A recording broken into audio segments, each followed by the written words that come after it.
Day 25 Euro, 2:45 p.m. Euro, Philippine General Hospital, Ermita, Metro Manila. Fall back! Fall back! Frantic yells from the soldiers could be heard all around the compound, could be heard under loud noises produced by the huge tentacles as they demolished everything in their paths. The remains of the main hospital building, the trees, the vehicles, the other buildings, the people and even the infected were swept away. Many who witnessed the scene lost their will to fight and ran away with their tails behind their legs. There were those that managed to get away, but there were those who were unlucky. Those who received the full force of the whip-like strike of the tentacles flew with their mangled bodies. Their arms, feet, legs or even their necks were bent and turned in the wrong angles, while different parts of their bodies were heavily lacerated, splashing blood in the places where their dead bodies landed. Aside from those that were killed that way, there were also those that were caught after some of the tentacles coiled inwards, trapping them. Those that were caught tried to pry themselves away both in fear and panic. Even though they were caught, they should still be able to help themselves out of the entrapment since the tentacles did not coil on them tightly. However, they found themselves being grabbed by something in different parts of their bodies and were unable to move. Looking at their bodies, they saw dozens of hands grabbing different parts of their bodies like in some horror movies. All of those hands and arms grabbing them were all rooted from the huge tentacle around them. They were finally able to look at it closely. The tentacles were made of flesh, and that was exactly right.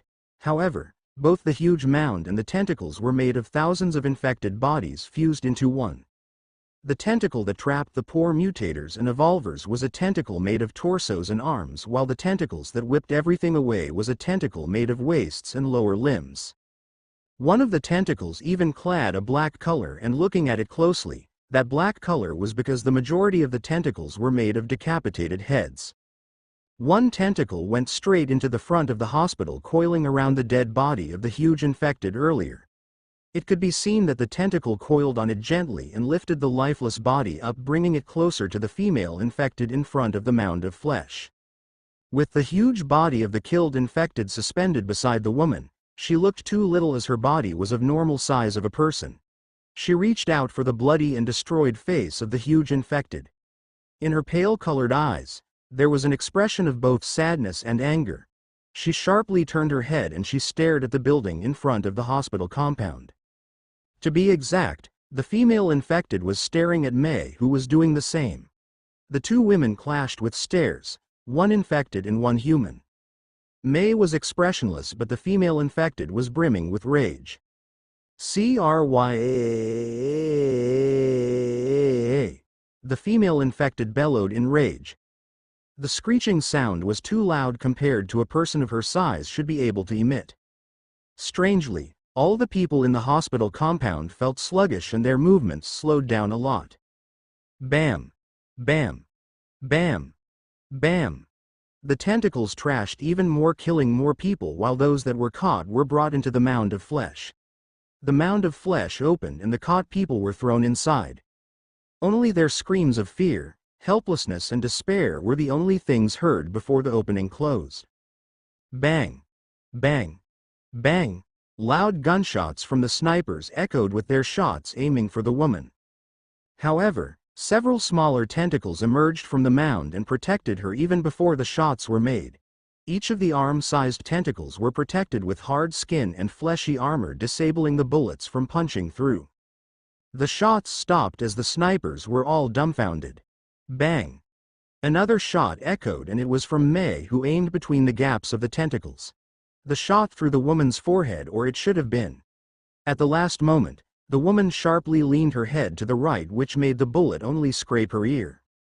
The hospital is a lost cause. Switch to Plan B. Major Lopez's serene voice echoed in everyone's radio. Plan B. It was the plan to decimate the whole compound using explosives and flames. This plan was only the alternate one due to the fact that the military did not want to destroy a place that should contain a lot of medical supplies, equipment and apparatus. If they managed to clear the infected here while keeping the hospital intact, they would be free to collect the mentioned things.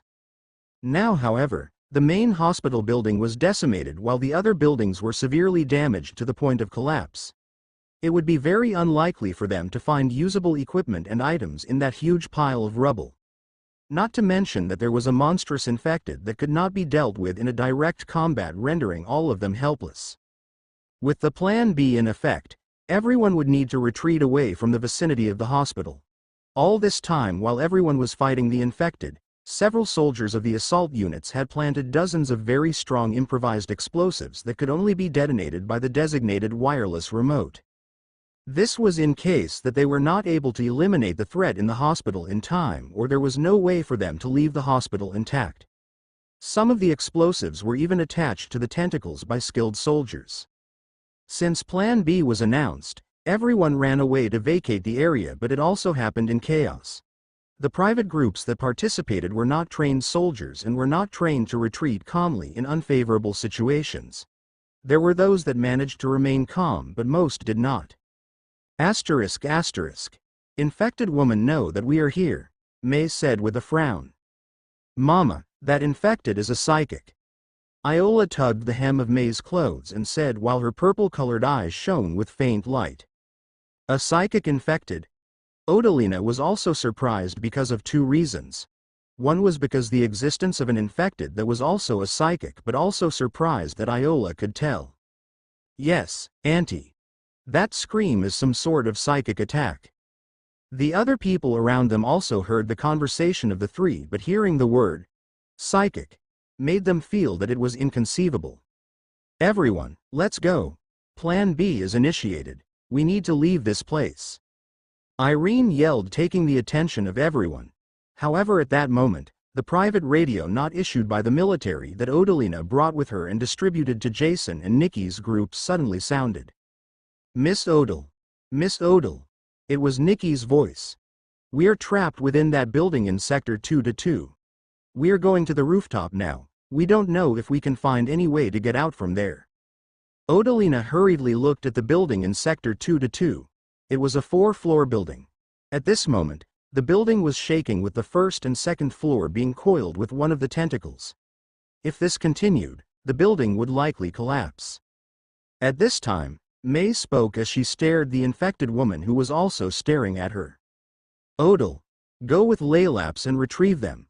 I'll go with Fine to distract the infected woman. Buddha Euro, go. I'll be fine. Take Gale and Iola with you when you go down and make them wait at the vehicle. All right.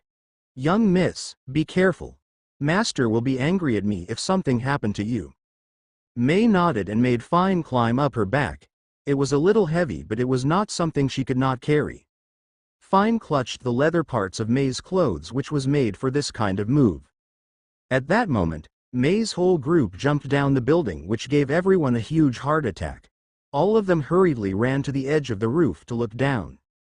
Below, they could see Odalina and the two girls that landed safely and was riding an inconceivably large golden dog and was now running back to the camp. May, on the other hand, flew with the buzz of Fane's wings. They were not worried about the remaining people in the rooftop. The camp was just a vehicle away from the camp, and the building had already been emptied of the infected before the operation started. May flew towards the compound with Fane's help. Her appearance in the air attracted the attention of a lot of people. She was then followed by Odalina riding of Laylap's full 3-meter form. The two pairs of human and non-human creatures went different ways. Odalina and Laylaps went to the northeastern side while May flew directly forward the flesh mound. Seeing May approach in the air, the infected woman on the mound tried to scream once more. However, since May was already warned by Iola that the woman's scream was a psychic attack, May would not let her. Bang! May, suspended in the air, shot her sniper rifle with great precision. The bullet was blocked by the armored tentacles, but it prevented the woman from her attempt to attack. As May flew around gathering the infected woman's attention, it tried several times to scream, but it failed due to the gunshots. When May reloaded her gun, the woman found an opening and managed to scream, but May had already flown out of her attack range. She only came back after she reloaded her gun and repeated the same actions. Pissed, the infected woman retracted the tentacles she was using to attack the ground troops and concentrated them on May. Unfortunately, Fine was too good at dodging as a creature who was too afraid of getting caught. That action of the infected woman, however, freed the ground troops from danger, and they retreated while watching May in the air with gratefulness. Not everyone was saved, however. There was still another group where only one managed to escape and was caught by the tentacles with hundreds of hands. As that tentacle tried to attack May, several people caught by it were screaming for help. May saw the group that was caught since she was too close to the tentacle, and those people also saw her and called out to her. However, looking at their miserable condition, May's eyes squinted with glee and she let out a smile. She then made Fine fly down to the ground, which caused that tentacle to smash down to the ground as hard as it could. When the tentacle that held the group smashed down, May flew away and started to escape. The group captured screamed with fear and despair, but they could only see the ground come closer until they all turned into meat paste. May saw everything that happened and could not help but smile as she flew away. "Young miss. We already retrieved them." Odalina's voice echoed from the radio. "I know, I saw it. Let's leave," May replied with happiness in her tone. When she returned, everyone from their group had already prepared to leave, while the soldiers and the other groups that managed to escape were the same. Even the support groups managed to return already. Luckily, it seemed that the huge tentacles could only move within the hospital compound. No, to be exact, they could only move at the areas blanketed by the red webs within the compound. Seeing many people manage to escape from her attacks, the infected woman screamed repeatedly in rage, especially when May left intact. "Young miss." Odalina could not help but call with askance as she saw May's pleasant smile. "Did something good happen?" "Yeah, I saw some annoying flies die just now," she giggled before entering the vehicle. Some people, especially from the sharp-eyed monitoring groups, witnessed what happened, and some of them heard May and Odalina's conversation. They could not help but shudder. It was no secret to the leaders of the groups, and it spread to their members. That group that turned into meat paste was the group under Senator De La Vega, and the ones that ridiculed the group of women during the meeting. Never offend this group of women, they all promised themselves in their hearts. Everyone packed up and left immediately, even before the allotted time to leave. The next thing they saw was the large display of explosion, which caused tremors, smoke, and rained disgusting flesh and blood around the area. The roof of their vehicles were painted with blood and flesh, but it became more of a sight with that blood as their convoy left with the huge ball explosion from the background. They lost many, but it could not be helped.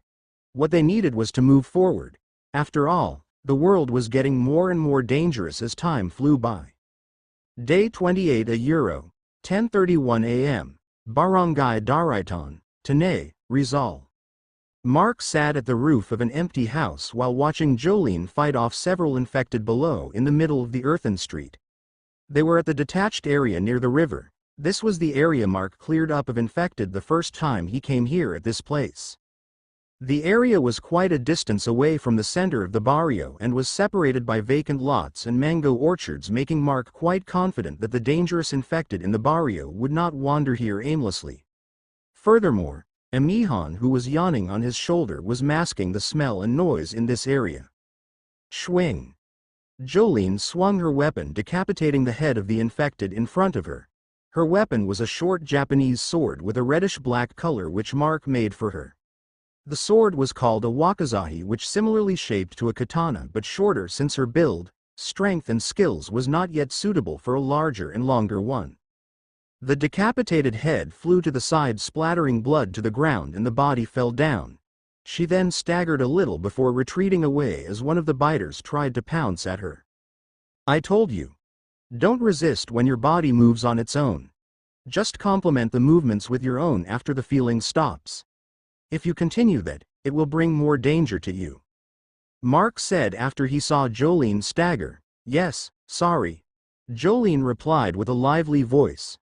Her forehead was sweating and she was panting faintly, but her eyes were shining as she fought. The pampered aura she had before had been long gone and was replaced with an aura of a real survivor of the apocalypse. Well, at least, if there was no bloodchild around her. Mark watched her move and entangled with infected once more. This was their daily routine these past days. At first, Mark tried to spar with her to test her ability, and he was kind of amazed. It was really danger sense, and her body would automatically move to avoid the danger she could feel. Even if she could not see the source of the attack, as long as the attack was going to hit her body would respond on its own. Her ability could even perceive feints and would not move on fake attacks. Her ability, however, was something she had a hard time to get used to. After all, it felt like her body was being controlled by someone else, making her resist it on reflex, creating her awkward-looking movements.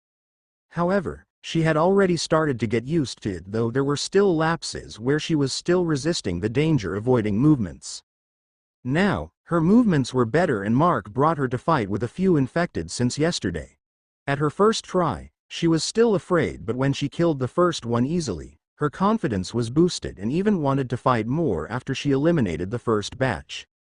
It did not take long for the fight to be concluded, and Mark jumped down from the roof while Amihan fluttered down before returning on his shoulder. After the fight, however, she would run away and hide. It was because Mark took out Crimson, the very first blood child he found by the riverside several days ago. With Crimson's help, Mark drained the blood of the infected before stuffing itself back into Mark's backpack with a wobbly bounce. As the training was over, Mark and Jolene carried their backpacks filled with things from the houses in the vicinity and went back home. Mark had given each of the blood children names. Aside from Miracle and her cousin he named Oracle, the others been given the names Crimson, Cherry, Rose, Red, Ruby, Merlot and Currant in the order he found them. Of all the 8 slime-bodied blood child, their genders were equally divided. How could Mark tell? There were no physical traits to tell, but he knew because of the connection he had with them. It was the same principle as how he could differentiate the emotional fluctuations of people. As for Crimson now being able to bounce from place to move different from before where it moved like a slug, it was because of Mark's training. He found it inconvenient that the blood children moved too slow and thus trained them to propel their bodies by force upwards to move like how it was for slimes in fantasy anime and stories. Mark expected it to be hard to train them, but the little critters actually grasped it in several hours. Unfortunately, Miracle had not woken up yet. Mark was wondering why. He was not worried, however, since his connection to her was rather strong, telling him that the sleeping blood-bodied girl was healthy. After a trekking up the mountain, Mark and Jolene arrived at the vicinity of the spring. They did not return to the village but to this place. Before, there were only a tall crevice, tall trees, thick bushes and stones in the area around the spring. 5 days after the event inside the airplane, the area had already changed. Around the spring, there was a 3-meter-tall wall erected made with stones and wood while being supported by reddish-black metal foundations and frames. The whole area enclosed by the wall was about 2,500 square meters, with each of the 3 existing walls measuring about 50 meters, while the last wall was the tall crevice at the east of the base. Of course, the walls were not fully finished, with only the frames and foundations made of blood metal. After all, the quantity of blood Mark could collect in this past days from the infected at the barrio was still not enough. Instead, many parts were affixed with rocks and tree trunks. With Mark and Jolene's arrival, the metal grated gates facing the path near the small river opened. The person who opened the gates was Huey, who was waiting for the two to return. "Boss. Jolene, welcome back," Huey respectfully greeted before turning to Jolene with a gentle smile. Seeing his smile, she also let out a smile. She really liked how Huey treated her and was gradually recovering from her heartbreak because of it. Furthermore, Huey was a man who did not try to force any intimate physical contact on her, which made her feel that he was giving her too much respect, space and freedom. The gates closed and the area was in view. Several huts were already made, but each of it was still small and not sturdy enough after being made from the materials they got after deconstructing the houses and huts there. That was, these huts were here to store things that they used for construction. As for the sleeping quarters, there were 2 houses made of blood metal and wood built at the base of the crevice. One was made for the men while the other was for the women. Mark took the other bag from Jolene and told her to clean up her blood-stained body. She bowed and left while he continued on his way deeper into the base. Along the way, he could see the several improvised drying racks where pelts from different enlarged animals was being stretched out by ropes and was being dried under the sun. These past days, while they were building up the foundations of the base, they experienced attacks from different animals which sometimes tore through the improvised walls they made. The most dangerous one was when they encountered a huge rat about the size of a tiger. It was agile and strong, which gave Mark some trouble. The area of the base had not been fully cleared of trees to provide shade and protection. Amihan also preferred a place with trees after all. Under the shade of one of the larger trees, Mark saw Hallie and Nicole playing with the other blood children. The two became the caretakers of the little critters, and who knows how it happened, but Hallie was able to give simple orders to them. She even asked her favorite, Merlot, to make her a crudely shaped sword similar to a scimitar. On the other hand, Nicole could only interact with Ruby in the same way as Hallie. She had no way to make Ruby make her anything though, and also could not understand how Hallie was able to do it. Even though the blood children really liked to hang out with the two, he was still their master and he could call unto them. It was just every time he did that while Hallie and Nicole were playing, they would glare at him and pout, which made Mark feel funny. Well, it was break time anyway, so he just let them. After all, these two helped with a lot of things that they could do in the base. The main workforce in the base, Ed and Ron, were still working on one of the huts. When Jolene asked to be trained on how to fight several days ago, Ed also came to apologize for joining in to attack Mark. After that, he became diligent in being the main labor force, and it was rather amazing that he had a lot of knowledge in carpentry and hunting. Ron, on the other hand, was a person with rather too thin presence. He had no remarkable abilities, but he was doing his best to assist Ed in his work. After all, his sprain had already started to heal and was able to help with lighter tasks. Trisha was nowhere to be seen, but Mark could smell the strong aroma of lunch being cooked coming from the house being used as the storage area for food. It seemed that she was cooking lunch. Mark went straight to the crevice in the space between the men's and women's quarters. On the face of the crevice, there was a locked door which only Mark had the key. Inside the door was a small network of rooms and hallways dug inside the stone-covered crevice. Like a mine, there were supports on the walls and ceiling. The only difference was that the supports were made of blood metal. This place was dug by him alone. He did it by slipping his blood into the spaces and the minuscule holes between the rocks and carefully controlled his blood to tear the face of the crevice into large pieces or rocks. Those rocks were the same ones currently being used as temporary walls. Lighting up a gas lamp, Mark made his way further inside. This place was Mark's private space where he kept most of his stuff along with the stored blood metal. His bedroom and even the materials storage room was here. He took out Crimson from the backpack and made the blood it absorbed metallize into metal pipes. While Crimson was doing its work that it was already used to repeatedly do, Mark walked inside further and checked the furthest pair of rooms. In the innermost rooms was the most dangerous part of the base, the infected farms. One room contained the 5 infected he brought back to the plane.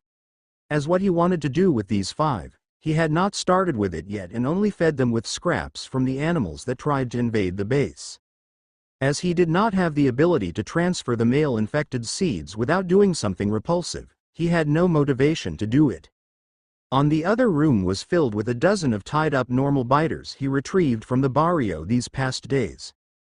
As the population of the base was low, he could not get blood from them, and thus, he created an infected farm where he fed the infected and take their blood after they recover.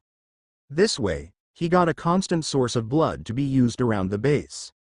The process of luring these infected here was tedious, but it was worth it. After going out of the dimly lit rooms with Crimson and Amihan, he looked around the base once more. Even though slow, it was going rather smoothly. It was a very good start. However, they still lacked a lot of things. Once a speck of his empathic ability returned, he would make his way towards the east, where the initial place where Hallie's group wanted to go. He would try to find people, seeds to plant and other important things. If the place was run by the military, depending on the situation, there would be a chance for him to contact Bay City. The day passed quickly, but around midnight, He was jolted awake by a splitting pain on his head while the psi crystal on his wrist vibrated fiercely. It was the sign that his empathic ability started to recover. Day 29 Euro, 12 a.m. Euro, Mountain Base, Mount Malabito, General Nakar, Quezon. Mark's room within the crevice of the mountain was not that large. It was just a 3 meters by 3 meters and only had a stone bed covered with a thin mattress, a table made of cut stone with blood meta frame, a small side table cabinet and a crib. On the table, an unlit gas lamp could be seen along with the messy pieces of papers drawn with weapon designs and other stuff. Inside the crib was the sleeping miracle together with the other blood children, except for Merlot and Ruby that was with Nicole and Hallie. Emihan on the other hand was sleeping on a pillow placed on the side table cabinet that was placed beside the crib. It was her specified sleeping space. Beside her pillow, there was a smaller soft cushion where the 2 physical crystals he created from the airplane incident containing Melanie's and Melinda's mutation abilities. Both crystals were placed there safely and in sight since the psi crystal in Mark's wrist could not be used yet to store them. After scribbling on those papers, he slept early and tomorrow, he planned to make those weapons he designed. Before he would leave to the eastern areas, he needed to ensure that the base was fully defended. At least, against evolved beasts and common mutated infected. That was why he racked his brains with all his experience in designing and making working cosplay props in his sideline job. He did not expect that at this moment, he would be jolted awake with a head-splitting pain. Mark held his head with both hands while his body started to drip sweat. In terms of pain resistance, his body had quite of a high level and still, the pain he felt even made him sweat and was totally on a different level.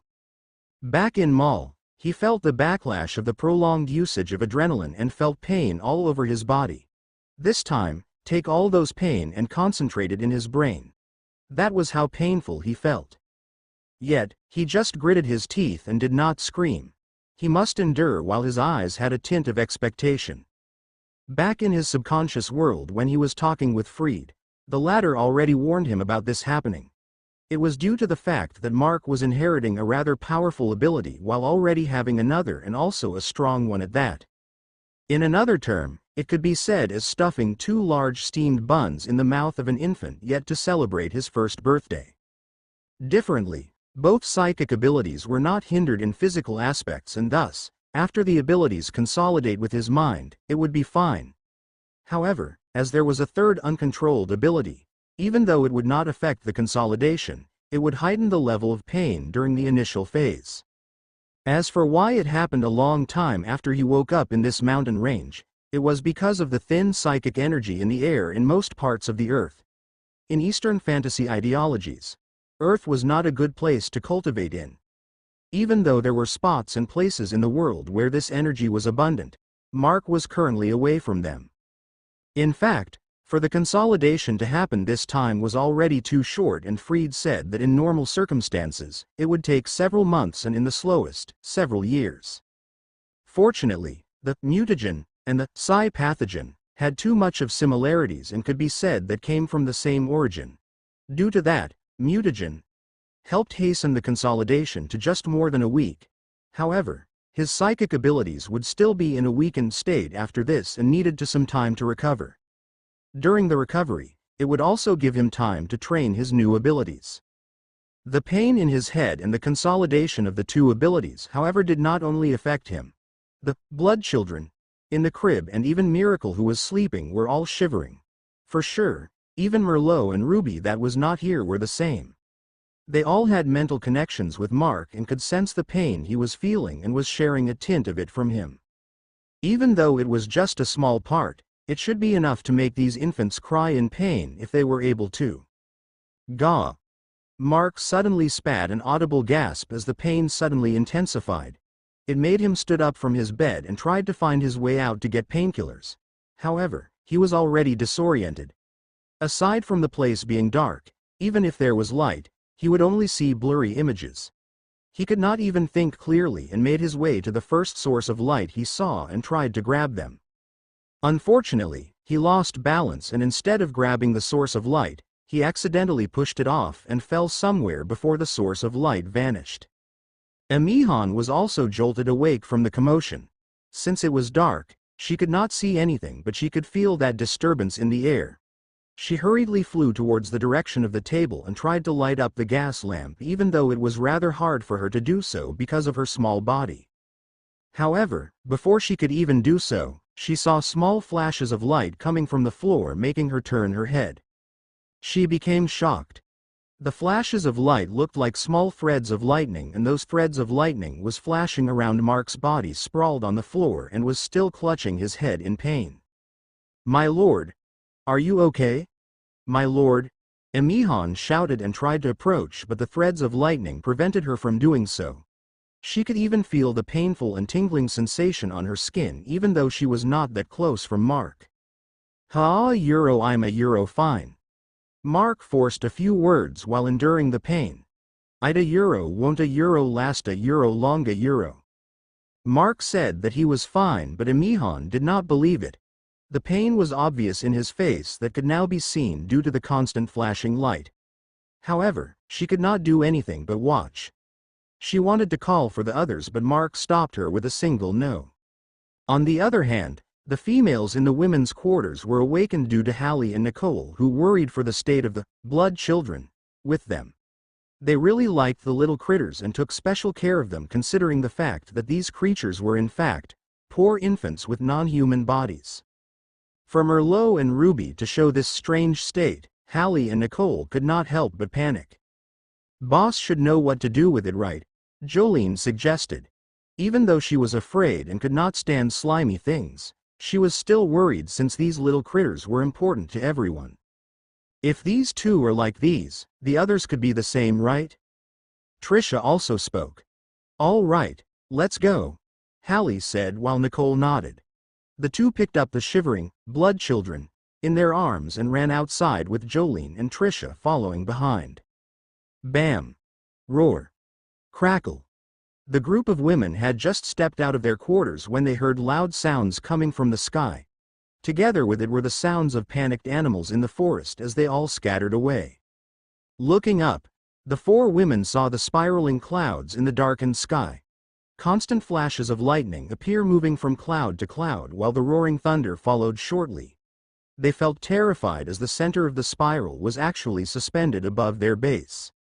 The roaring of thunder woke up the men from the other house and also saw the state of the sky. The men could not help but freeze in shock and awe at that spectacular scene. Huey saw the group of women also outside. "Everyone get back inside!" Huey's shout awakened everyone from their stupor and they all ran back inside the houses. It was a spectacular scene but also dangerous. Who knows when the lighting would strike down to the ground? Standing outside in the open was suicide. Bam! As they thought of it, the impact something hitting the ground along with a bright flash of light was seen from their windows. "Is anyone here experiencing a lightning tribulation?" Hallie voiced out as they watched the scene from the window. As she said that, she turned to Nicole and the latter did the same. They all saw everyone out aside from one person, and that person had all the mysteries around him, from the legendary sylph to these blood children. Who knows if he was also a cultivator that only existed in wuxia and shenxia novels. A lot of things that did not exist in the past norm were happening anyway. The two girls that knew a lot would not be surprised if other things out of the norm appeared. Still, the two were worried about Merlot and Ruby that they embraced in their arms. In Bay City, 4 people were jolted into going out in the middle of the night. The first two was May and Iola. May had a subtle connection with Mark and could feel a disturbance in it. Iola on the other hand felt the fluctuations of the psi crystal. Awakening while she was also disturbed by the strong psychic fluctuations coming from the east. At the Bay City laboratories, Professor Isaac County stared confusedly at Nia and Alan as his 2 adoptive children and assistants ran out of the laboratory to stare at the night sky with disturbed expressions. Bam! Several flashes of lightning traveled across the world in a fast speed, accompanied by a loud roar of thunder. Many witnessed the strange phenomenon. The survivors, the infected, the evolved animals, and even the races that supposed to only exist in legends, stories, folklore and mythologies, they all witnessed that strange phenomenon before the flashes converged in the eastern part of the globe. Some viewed it as a bad omen, while some thought nothing of it but a strange phenomenon that happened. There were also some that said that it was the wrath of the Creator and everyone should repent. There was one group, however, that saw it as a sign and hurriedly followed the direction where the lightning went to. And to the infected, they became attracted to the energy that converged to the east and followed with fervor until they lost its direction. If Fried was able to see this, he would have cursed a lot. It was very far from what he expected. Back in his world, a poor girl was bitten by an infected and gained ability she did not know how to use. Using that ability, she captured a psychic ability from a psychic mutant and accidentally absorbed the ability, causing her too much pain. She almost died from pain, but she overcame it and became one of the rare dual ability psychics. She became the right hand of the king and called herself with the name Keeper. There was no world-shaking disturbance like this at all. But Mark's existence was not normal by any means. He was someone who was not bound by destiny anymore and someone that could affect others' destiny severely.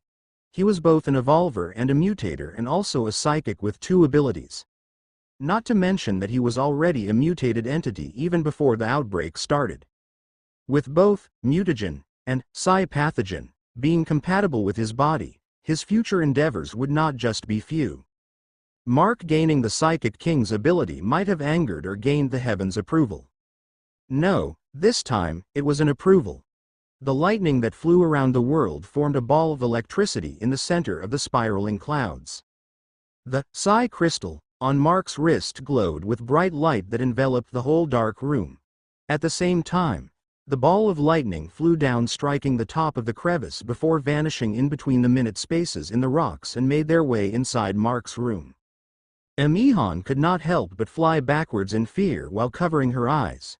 She faintly saw the streaks of electricity seeping from the walls and ceiling got absorbed by the crystal on Mark's wrist before turning into a crystal ball about the size of a marble.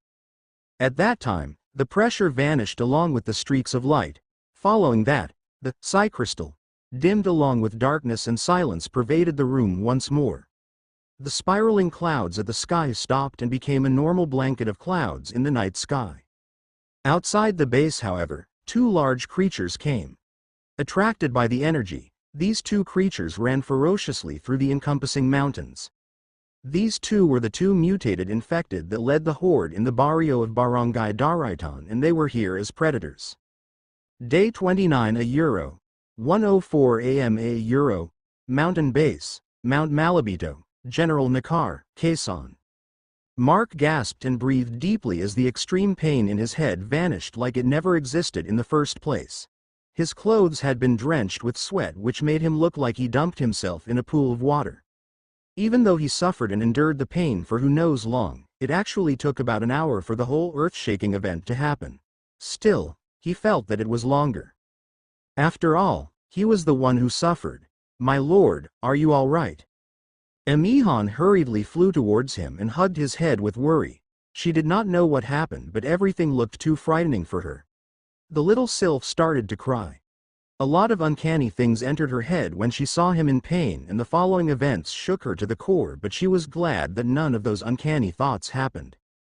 "I'm fine. I worried you, didn't I?" Mark let the Emihan rub her face onto his right cheek and caressed her head gently.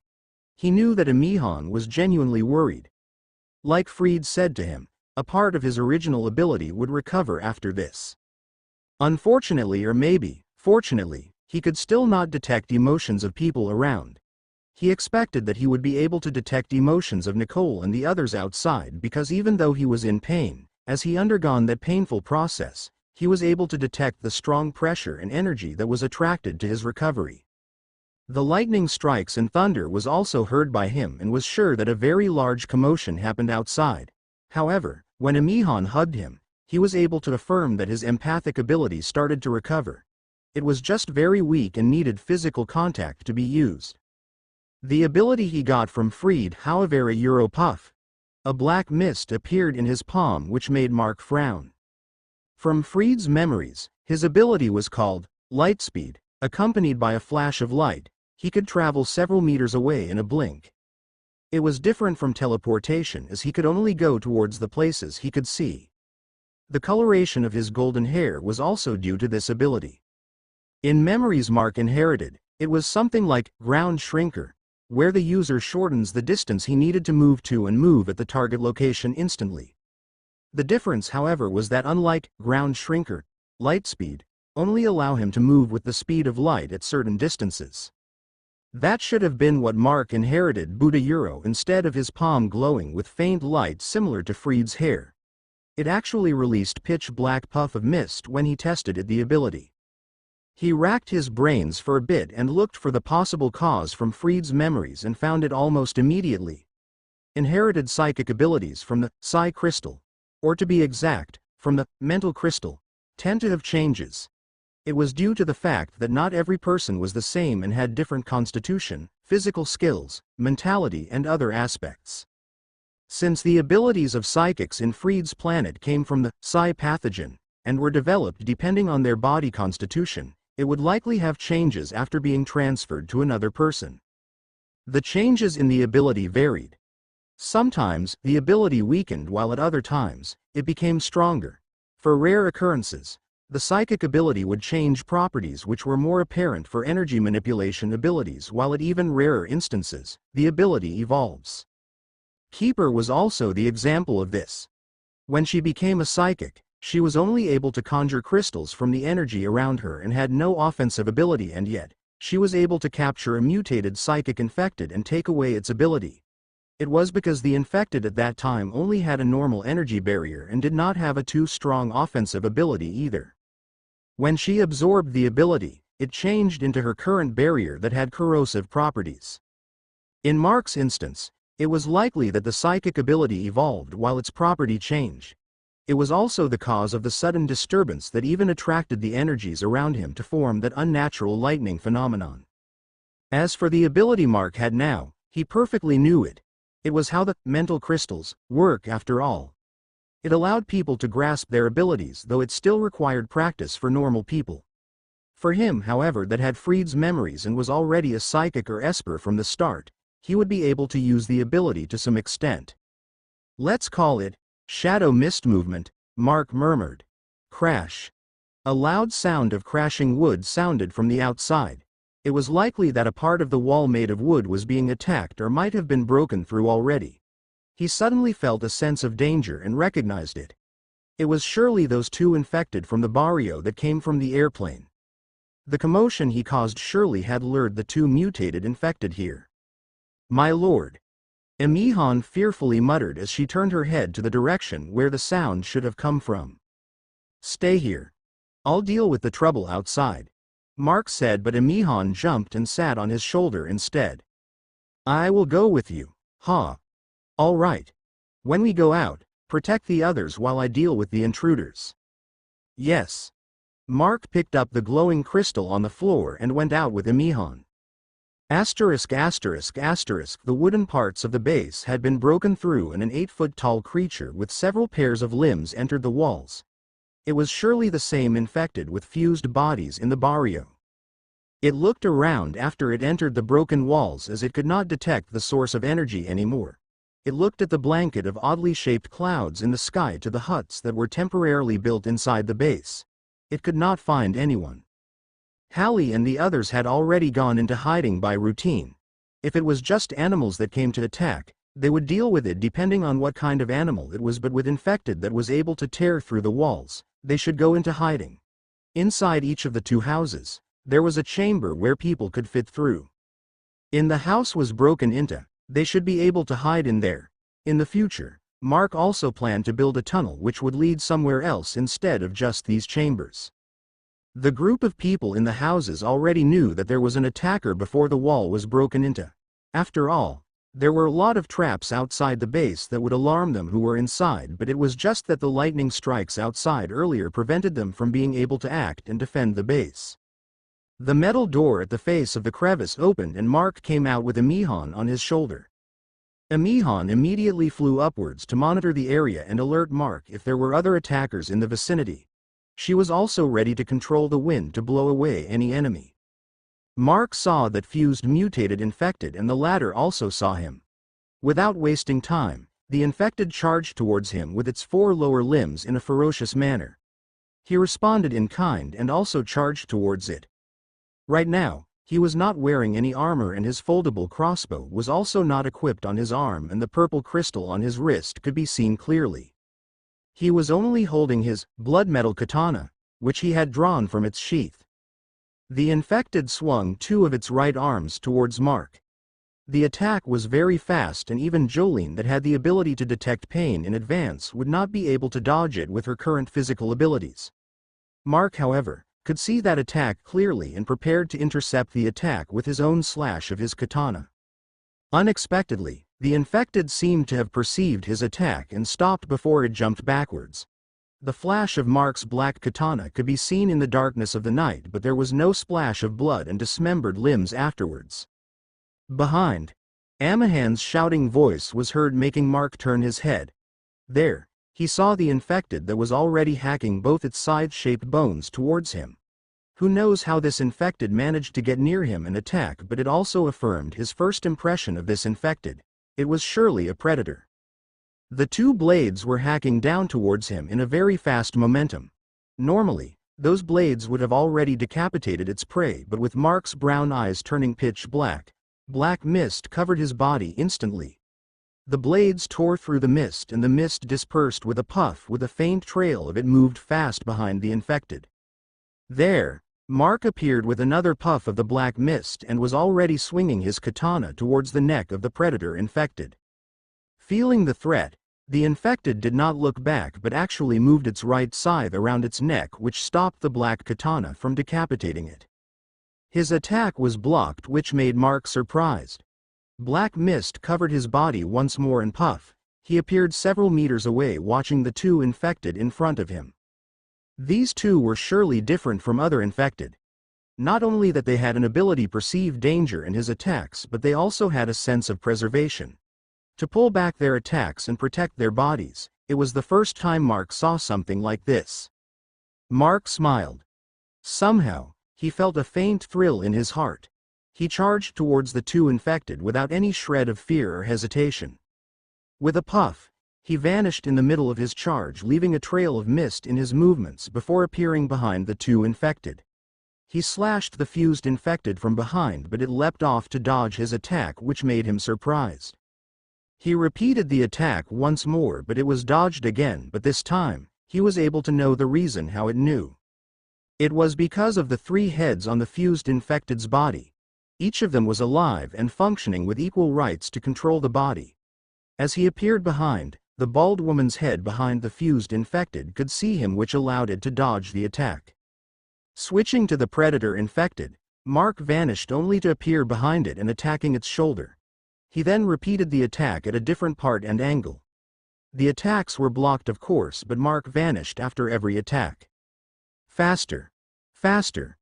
Mark murmured as his attacks grew more and more ferocious that the predator infected started to feel fear. It could not see Mark anymore. All around it was only the black mist. Clang. Tink. Tonk. The clash of bones and metal echoed several times as the infected desperately tried to protect its body from Mark's relentless attacks. Buddha Euro. It started to lose tracks of the attacks. Mark could not be seen, and even the swings of his katana could not be seen anymore due to the mist. Shwirk. The katana materialized and which swung through its left arm, dismembering it. A chilling shrill scream was let out by the predator infected with its rough, scratchy voice. Its arm fell to the ground with a splatter of blood. Knowing that it was in danger, the predator infected jumped off, running through the mist to escape. I ran too fast, like how it arrived behind Mark, but of course, Mark would not let it. The faint trail off black mist followed behind it in a wavy pattern before Mark appeared to its left. Shwirk. The katana cut of its legs as it could not protect its left side anymore without its left arm. As its body fell down, Mark followed with another swing of his katana and decapitated the predator infected's head. Both the body and head fell at the same time in different directions. The crystal in Mark's arm suddenly let out a flash of light and the head of the predator infected burst out. Blood as a hole in its head appeared. A black pebble flew out of its head and entered the psi crystal. With another flash of light, a physical crystal appeared and Mark tossed it towards the head of the infected. While the crystal suspended in the air absorbed the ability of the predator infected, Mark turned his head towards the other infected. This one was a pain in the behind to deal with. Day 29 Euro. 1:15 a.m. Euro. Mountain Base, Mount Malabito, General Nakar, Quezon. Can you three see what is happening? Hallie asked. Inside the women's quarters, Hallie, Nicole, Trisha and Jolene carefully peeked out of the window to see the situation outside their house. It was mostly Jolene and Hallie's idea, though, after hearing the sound of fighting from outside. After all, it was the routine told to them by Mark. In the case that the walls were broken through, especially in a surprise attack, he would be the one to deal with it while they all hide. Unless that Mark was defeated, only then they would fight, as they would have no other choice left. It was because even though the walls were still unfinished, it was still sturdy enough to block weaker kinds of evolved animals and common infected. The ones able to break it or even scale the walls in a very short period of time were those enemies that could not be handled by a group of a single evolver, 3 injured people and 3 normal people. It would be better for Mark to handle those kinds of threat. Now that they could hear sounds of fighting, Mark was surely out there dealing with the threat. It pushed their curiosity to the limit because they never seen Mark fight seriously before. They wanted to know the abilities of the leader of this base and watch him fight. However, after the lightning strikes stopped and the clouds blanketed the sky, the surroundings became darker and harder for them to see. It was due to the fact that they did not put constant lighting at the vicinity of the base to prevent more animals, especially insects, from being attracted to the base in the middle of the night. They planned to continue this until the walls were done building. I can see a little, Jolene said with a slight twinkle in her eyes. Even though she could not see clearly, she could see the faint silhouette of Mark wielding his katana and was dealing with the only shaped humanoid silhouettes. She managed to see Mark vanishing and turning into mist before appearing somewhere else. Jolene also managed to catch a glimpse of the fight between Mark and the predator infected before the surroundings of the infected was covered with dark mist. Even though she did not see what happened in the middle of the mist, she saw when the infected turned to escape only to get killed by Mark. Oh, there's light. It's still blurry though, Hallie exclaimed in disappointment when a source of light appeared after Mark created a physical crystal and made it absorb the ability of the predator infected. Hallie, it's blurry because you forgot to wear your glasses. Nicole reprimanded her airheaded friend. Ah, right, where did I put it again? Hallie hurriedly went to find her glasses. She did not want to miss the next scenes. The same was happening in the male's quarters, and the 3 men also tried to watch what was happening outside but were not able to see anything clear. Now that there was some source of light, they became more excited. Emihan, on the other hand, saw everything and could not help but feel amazed by her lord's prowess. She could not help but think if this was the reason why that phenomenon happened. After all, she never saw Mark use that kind of ability before, and this time, he was fully relying on that ability, making it feel that he was testing it. ******* Mark stood starting at the fused infected with the physical crystal, behind him illuminating the surroundings as it absorbed the ability of the killed predator infected. This time, he was going to try something else, as direct attacks was ineffective, as this infected was not only agile with its fused body but its eyesight could cover 3 different directions at the same time due to its 3 heads. Clenching his right fist, Mark concentrated on the psi crystal embedded on his wrist. It flashed with a glow and 2 purple-colored crystals with glowing orbs inside flew out and rotated around his arm. One crystal had white glowing orb inside while the other had a bright bluish white orb inside with traces of electricity. The first one was the mental crystal, with the military spy, Alduric's abilities stored. The latter was the newly formed crystal which contained traces of lightning energy.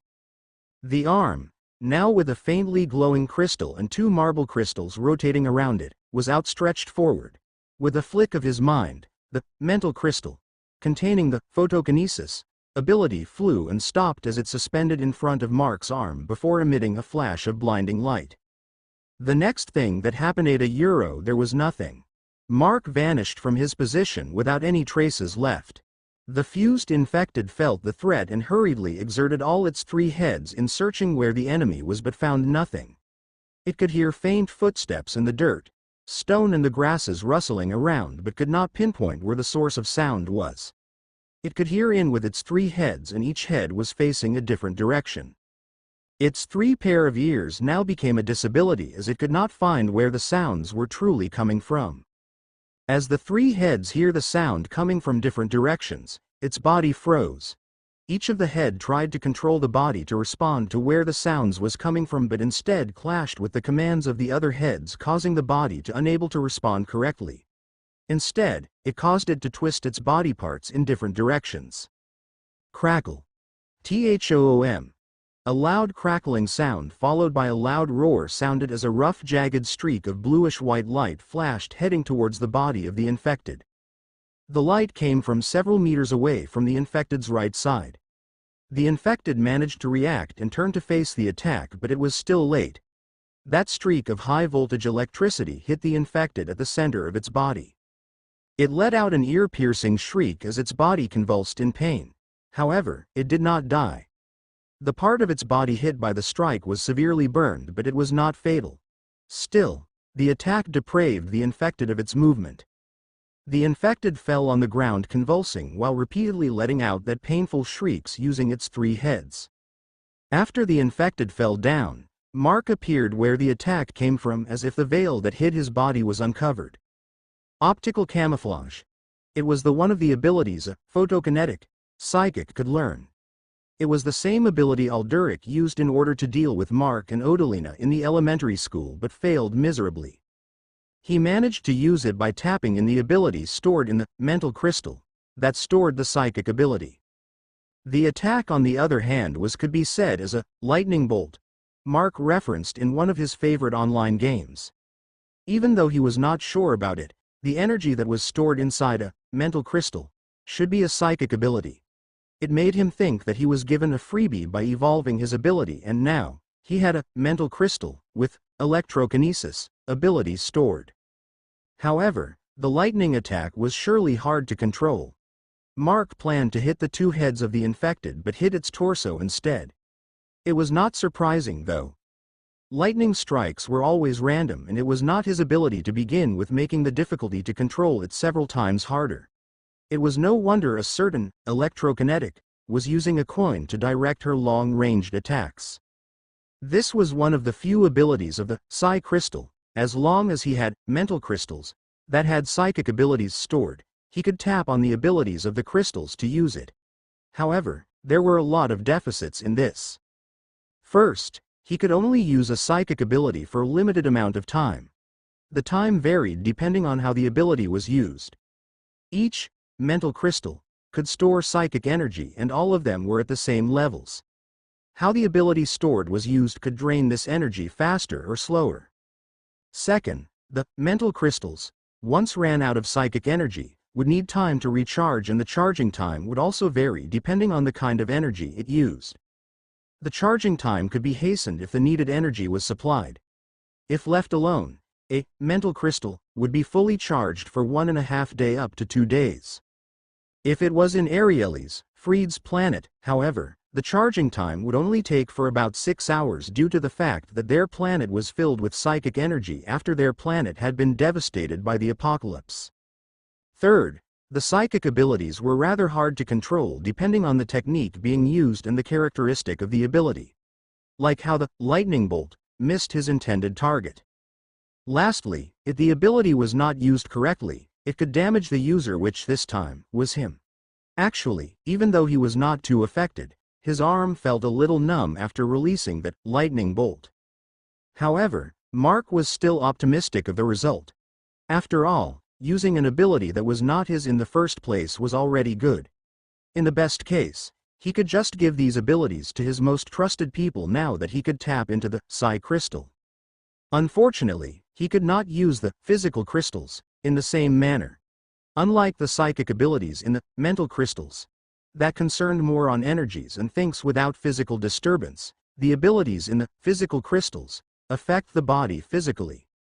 Even if he tried to, it would not work as it needed mental energy to tap into the mental crystals, but the physical crystals would not activate in that manner. Mark looked at the two mental crystals floating and rotating around his arm. The glows had dimmed significantly, but he could still use it in one round. Now, he needed to deal with the infected in front of him that unexpectedly had strong tenacity. Directly getting hit by that attack did not kill it, and its charred torso had started to recover already. If Mark waited for a bit more time, this infected would get back into shape. Now Euro, let's try something like this. He held his katana in his right hand, pointing at the enemy that had already started to stand back up while staggering. Both crystals floating around his arm glowed at the same time as the last of the energy of both crystals were consumed. Puff! His body vanished into thin dark mist.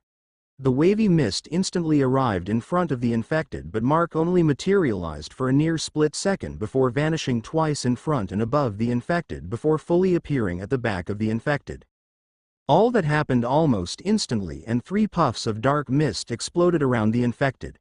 The first puff suddenly released a beam of light while the second released a streak of electricity. Mark that appeared on the third puff of mist threw his katana forward.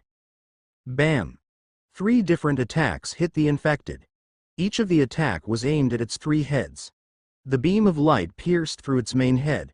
The lightning strike hit the young child's head on its shoulder, while the thrown katana pierced through the forehead of the woman's head at the back of the infected. The 3 different attacks finally killed the infected that should have been able to contest Mark in a direct fight. Unfortunately, the lightning bolt Mark did while in optical camouflage deprived the infected of its ability to move, making it a sitting duck waiting to be slaughtered. Along with a loud thud, the infected fell on the ground. The psi crystal flashed a light and stored the 2 drained mental crystals before 3 pebbles tore through the 3 heads of the infected. All of the pebbles flew into the crystal and created another physical crystal with another extra pebble. Day 29 Euro, 1:25 a.m. Euro, Mountain Base, Mount Malabito, General Nakar, Quezon. Despite the limitations that the mental crystals had, Mark felt satisfied. At his will, the dimmed crystals entered the psi crystal, embedded on his wrist once more. Inside, the 2 crystals would recharge to be used next time or until Mark chose someone to inherit the psychic abilities inside those crystals. As Mark pulled out the katana from the dead infected's body, Hallie and the others had gone out of hiding and ran towards his location. After all, the danger has passed and they could not hold themselves back from their urges and curiosity at the aftermath of the fight. Not to mention that they all saw the final part of the battle, albeit the scene was still rather dark with only the physical crystal in the background, the lightning bolt, and the light beam being the unstable sources of light. Still, aside from Hallie and Nicole, the others still held themselves back from clamoring around Mark. After all, aside from the 2 girls, the relationship of the others from Mark was rather complicated. In the best words, it was like employer and employee, but at worst terms, master and slaves. It was already fortunate that Mark was not the type of person to work them to death just because they offended him at the start. In the latter members of the group, only Jolene was in closer terms next to Hallie and Nicole, since Mark was personally teaching her how to fight and make use of her acquired ability. Hey Mark. You're not some kind of returnee, right? Tell us the truth. Those were the first sentence that came out of Hallie's mouth as she stood in front of Mark. She came here while holding Merlot with her left arm while her right hand held her scimitar-shaped sword. Don't suddenly spout nonsense. If I had really gone to another world, I'd rather not return here. Mark said while glaring at Hallie. Beside Hallie was Nicole holding Ruby with both arms. She did not speak but was looking at Mark with glimmering eyes. It was very likely that she was both amazed and envious about Mark's abilities. Jolene, who was holding her wakizashi, also came forward and spoke while staring at the dead fused infected. Boss, it's dead already, right? The moment her question ended, Mark, Hallie and Nicole was jolted by her words while the supposed-to-be dead body of the fused infected suddenly twitched. With a puff of black mist, Mark disappeared and appeared beside the fused infected and stabbed his katana several times like a madman. On the other hand, Hallie also approached the body in a panicked manner and helped Mark by dismembering all the limbs of the infected with her sword. Nicole also wanted to help, but she had no weapons with her and could only watch by the side. When the corpse twitched while Mark and Hallie jumped into action, the others hurriedly retreated in fear that the infected was still alive. If that was the case, they would be in grave danger if they stayed in their place. They could only watch Mark and Hallie decimate the body even though it finally stopped moving. After confirming that the body was really dead, Mark, Nicole and Hallie glared at Jolene, making her step back in fright. "Just what are you doing chanting that cursed magic spell, huh?" Hallie bellowed. "Wah? What?" Being suddenly bellowed at, Jolene was confused and did not know how to react. She did not even understand what Hallie had just said. After all, she just asked a question, right? What cursed magic spell? Seeing the confusion in her face, Huey filled her in. "Jolene, you know. In movies and other stories, if someone asked if the supposed-to-be dead enemy was already dead, it turned out the opposite most of the time, and it ends up with the protagonists undergoing a perilous situation." "That's a euro." Jolene felt troubled. After all, the moment she finished her question, the supposed-to-be dead body made some minute movements. Mark did not say anything. Instead, he kicked the large torso of the infected, making it lay on its back, and cut off the middle of the fused chest. He felt some sensation when he stabbed there just a moment ago before the infected really died. After cutting off the section where the three bodies fused, he found another body. It was of an infant and its body was securely covered by the three bodies outside. Looking at it, Mark's attacks paralyzed the body but did not kill infant inside, which made the body twitch as it tried to control the supposed-to-be dead body. Luckily, he jumped into action as fast as possible or it would have been dangerous. Double tapping. It did not enter Mark's mind. He already destroyed 3 heads at the same time. Who knew that there would be a 4th body inside? Besides, in a fight against bosses, there was only the rule of 3, not 4. The chapter of testing his abilities came to an end, and while he dumped the cleanup to the other men, he made his way to the broken part of the wall. As he thought, it was the wooden part of the temporary wall that was broken through. Since it was still late in the night, he made some temporary repairs while he planned to finish fixing the wall tomorrow. For the temporary repairs, he tied up dozens of thin wires made of blood metal to block the broken part of the wall. Furthermore, the wires were not circular ones but flat with one side made rather sharp. He tied up the wires while the sharp edges faced outwards. The wires would not do any damage if someone touched form inside the base, but there was no need to mention what would happen if someone tried to force through from outside the base. After he fixed the wall and the cleanup was done, everyone returned to rest. It was questionable if the others would still be able to sleep because of what had happened in the middle of the night, but Mark really wanted to rest. Due to the usage of his blood to fix the wall, he felt rather sluggish, and even though it seemed nothing from the outside, there were still the side effects of excessive use of the ability he received from Freed. It was due to the fact that his body was still not familiar to the movements of the psychic movement ability. Another reason why he was hurrying to return was because of the blood children. For some reason, they were calling unto him. With the exception of Merlot and Ruby, that was with Hallie and Nicole and Miracle, who should be sleeping, and Oracle, who was behaving differently right now, the other blood children were clamoring about something and were calling unto him. "My lord, is something wrong?" Emihan could not help but ask as she noticed Mark's hurried actions. "The kids are calling me for some reason. Though it confused me a little why they feel rather excited and envious." Oracle felt happy for some reason though. Mark replied with a rare confused expression on his face. Emihan also did not know what to say. Her lord did not know what was happening, not to mention her who lacked a lot of knowledge due to being a little sylph in the mountains. When they returned inside the room, it was rather noisy. They could hear squishing sounds echoing across the room as every single blood children, with the exception of Miracle, were jumping up and down inside their crib. The gas lamp that Mark lit up before they left to deal with the intruders still lit up the room. Mark and Amihan hurriedly peered inside the crib and both of them froze. Inside the crib, there should be 6 slime-shaped blood children, and Miracle, who was shaped like a baby. Each of them had the same clear bloody color on their bodies. Now, however, there were 5 red, blood children, clamoring while surrounding a single clear, almost transparent colored, blood child. Determining his connections to the blood children, Mark felt that the transparent, blood child was surely Oracle. However, that was not the most shocking part. At the side of Oracle was a sleeping baby girl. Not a gelatinous blood-colored one, but a normal-looking baby. Ignoring the clamor of the blood children, Mark hurriedly picked up the baby. She felt soft to touch and the sensation of skin was real. Nevertheless, Mark was sure that the baby he was holding in his hands was actually Miracle. He could not fathom how this happened. It was then that he noticed something. There were 2 things missing in the room. The 2 physical crystals Mark acquired from the airplane incident, which contained the mutator abilities and characteristics of the twin sisters, Melinda and Melanie, were missing. The 2 marble-sized crystals that were supposed to be carefully placed on the small soft cushion by the table beside Amihan's pillow. He then froze once more as he tried to recall.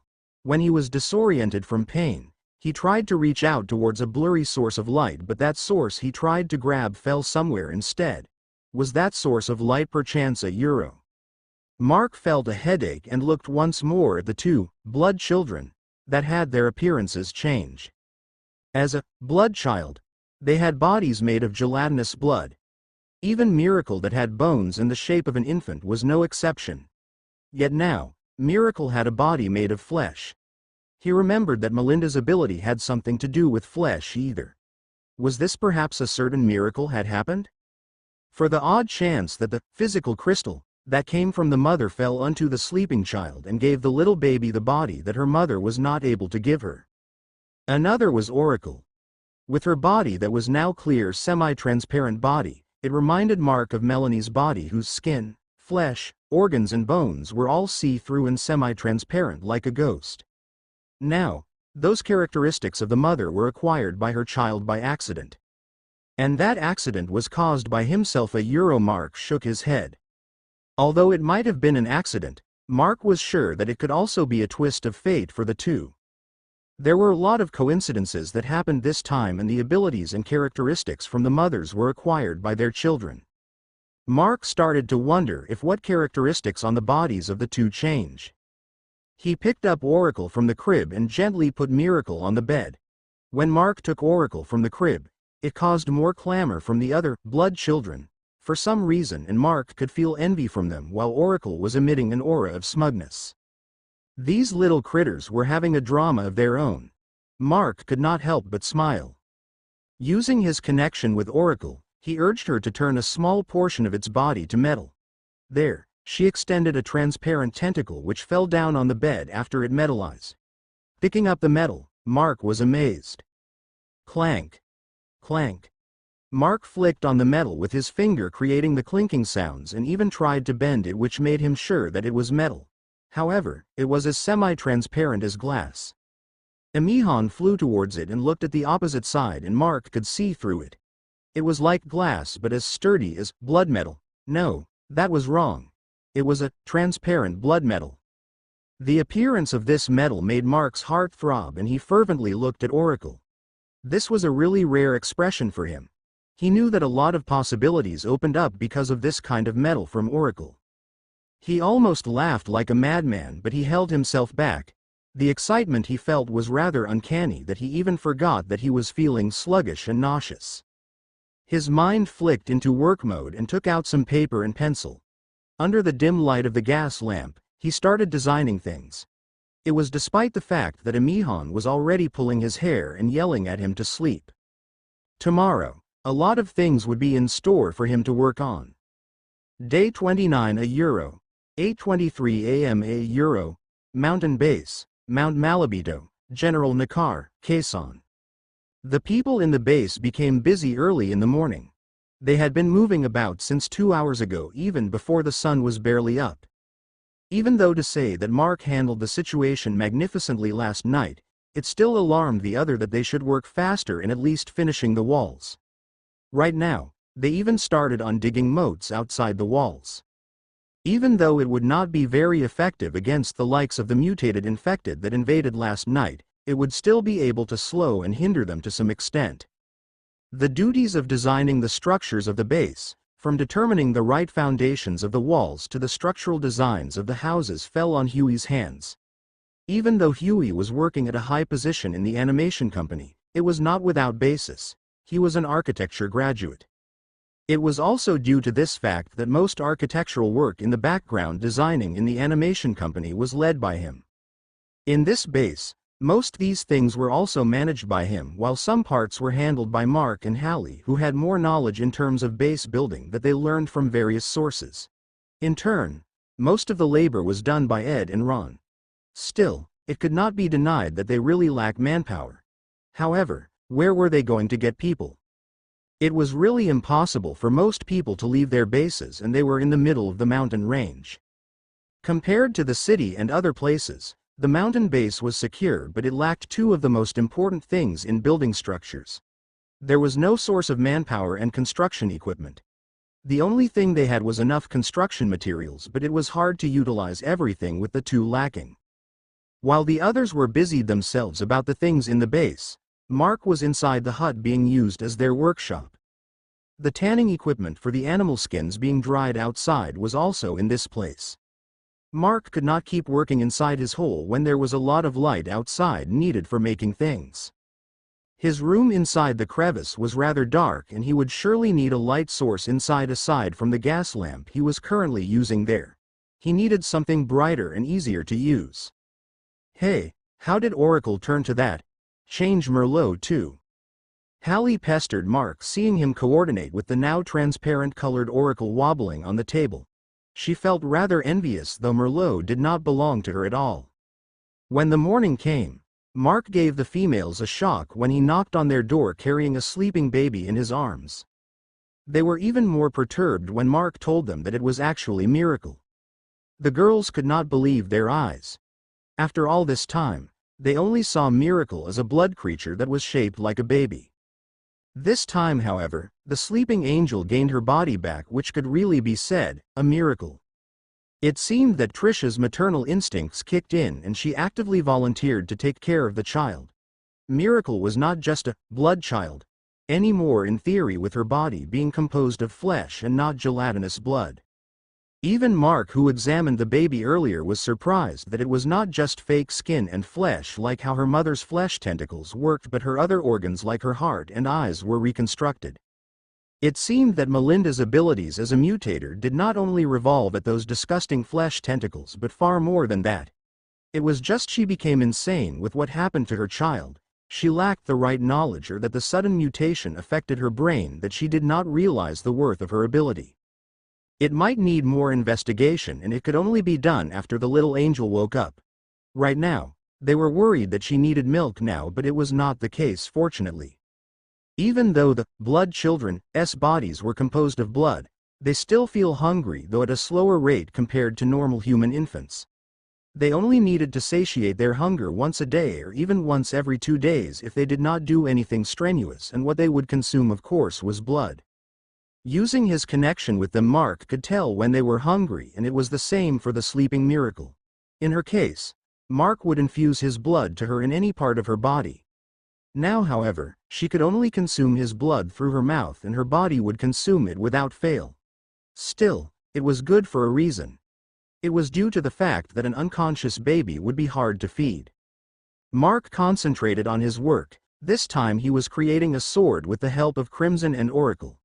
At the same time, he was experimenting on Oracle's body structure. He had already found out that Oracle could absorb blood normally, but like how it happened in his body when he consumed blood, the blood consumed by Oracle would fuse to her body and become transparent. The blood would be converted to the properties of her body. Even though her appearance changed, there was still no doubt that her body was still made of blood.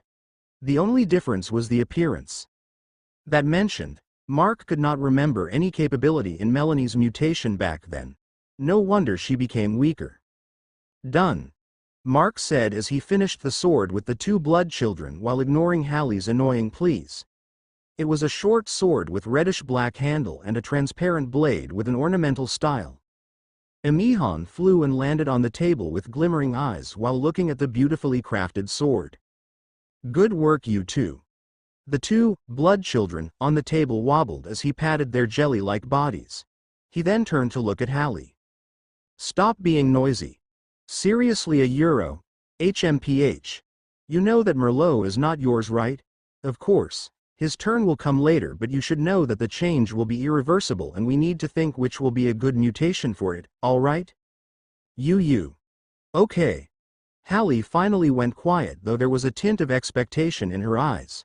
With Mark said, he basically said that she could choose the change for Merlot in the future. Mark on the other hand shook his head. Hallie was quite of a lively girl, but she was also annoying at times.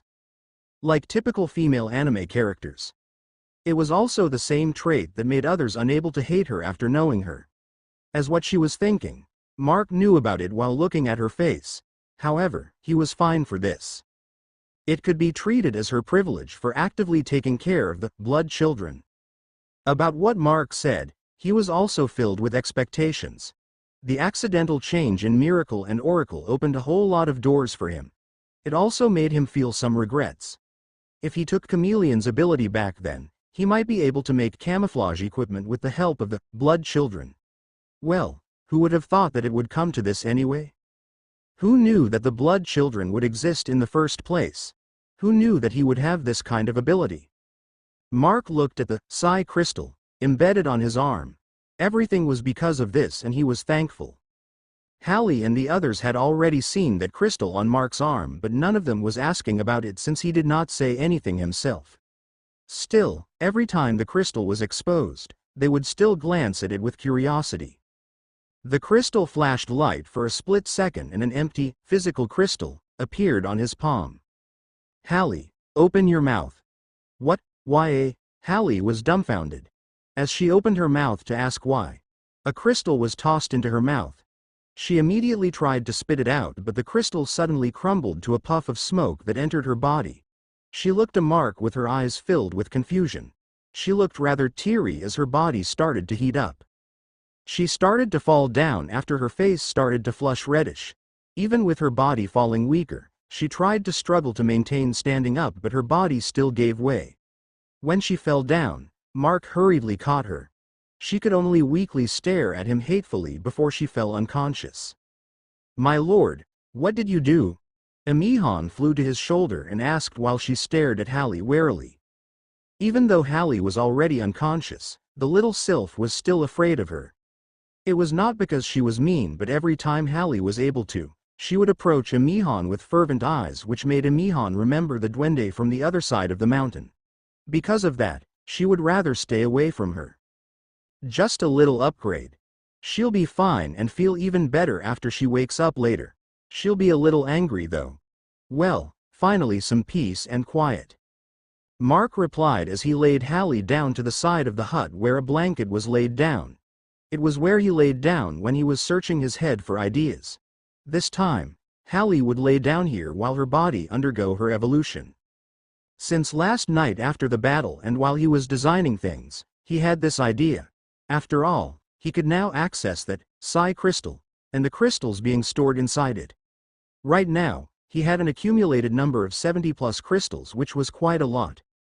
Just how many mutated infected did his savage alter consciousness at that time killed to accumulate this number of physical crystals?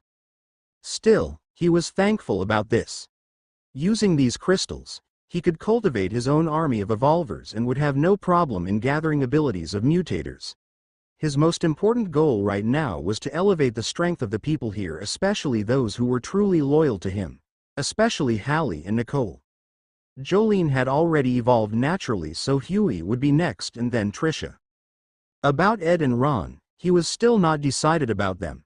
After all, he had no tight grasp on those two aside from being something like employees.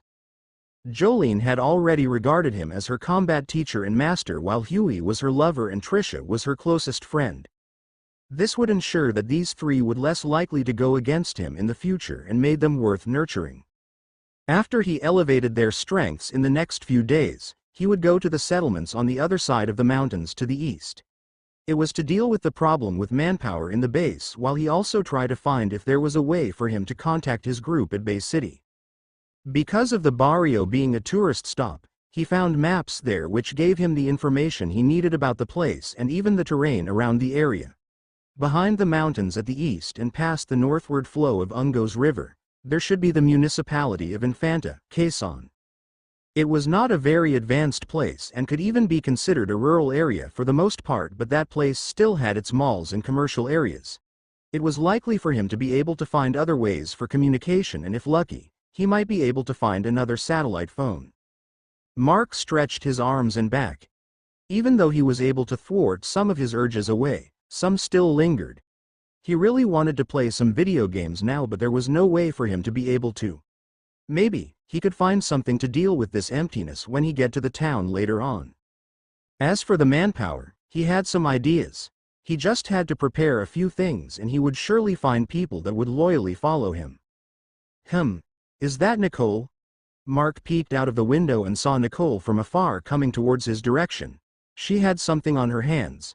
It seemed to be a young animal that looked like a wolf cub and a fox at the same time. He wondered where she found it. Day 29 €, 8:59 a.m. €, Mountain Base, Mount Malabito, General Nakar, Quezon. Nicole entered the workshop with the strange-looking animal between her arms. The first thing she saw, however, was not Mark but Hallie, whose face was flushed red and was writhing in pain while she laid on the blanket to the side of the workshop. Seeing her friend's state, she panicked and almost let go of the animal in her hand. Fortunately, she heard Mark's voice calming her down a bit. "She's fine. Remember Jolene back then? It's the same situation." When Nicole looked at Mark, she saw him sitting in front of the table while inspecting the state of his newly crafted sword.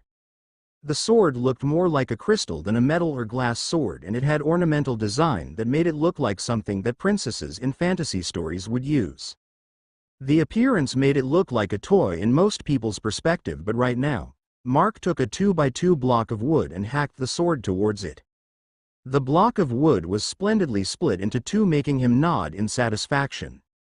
Nicole shook her head, removing herself from the trance from the sword, and spoke.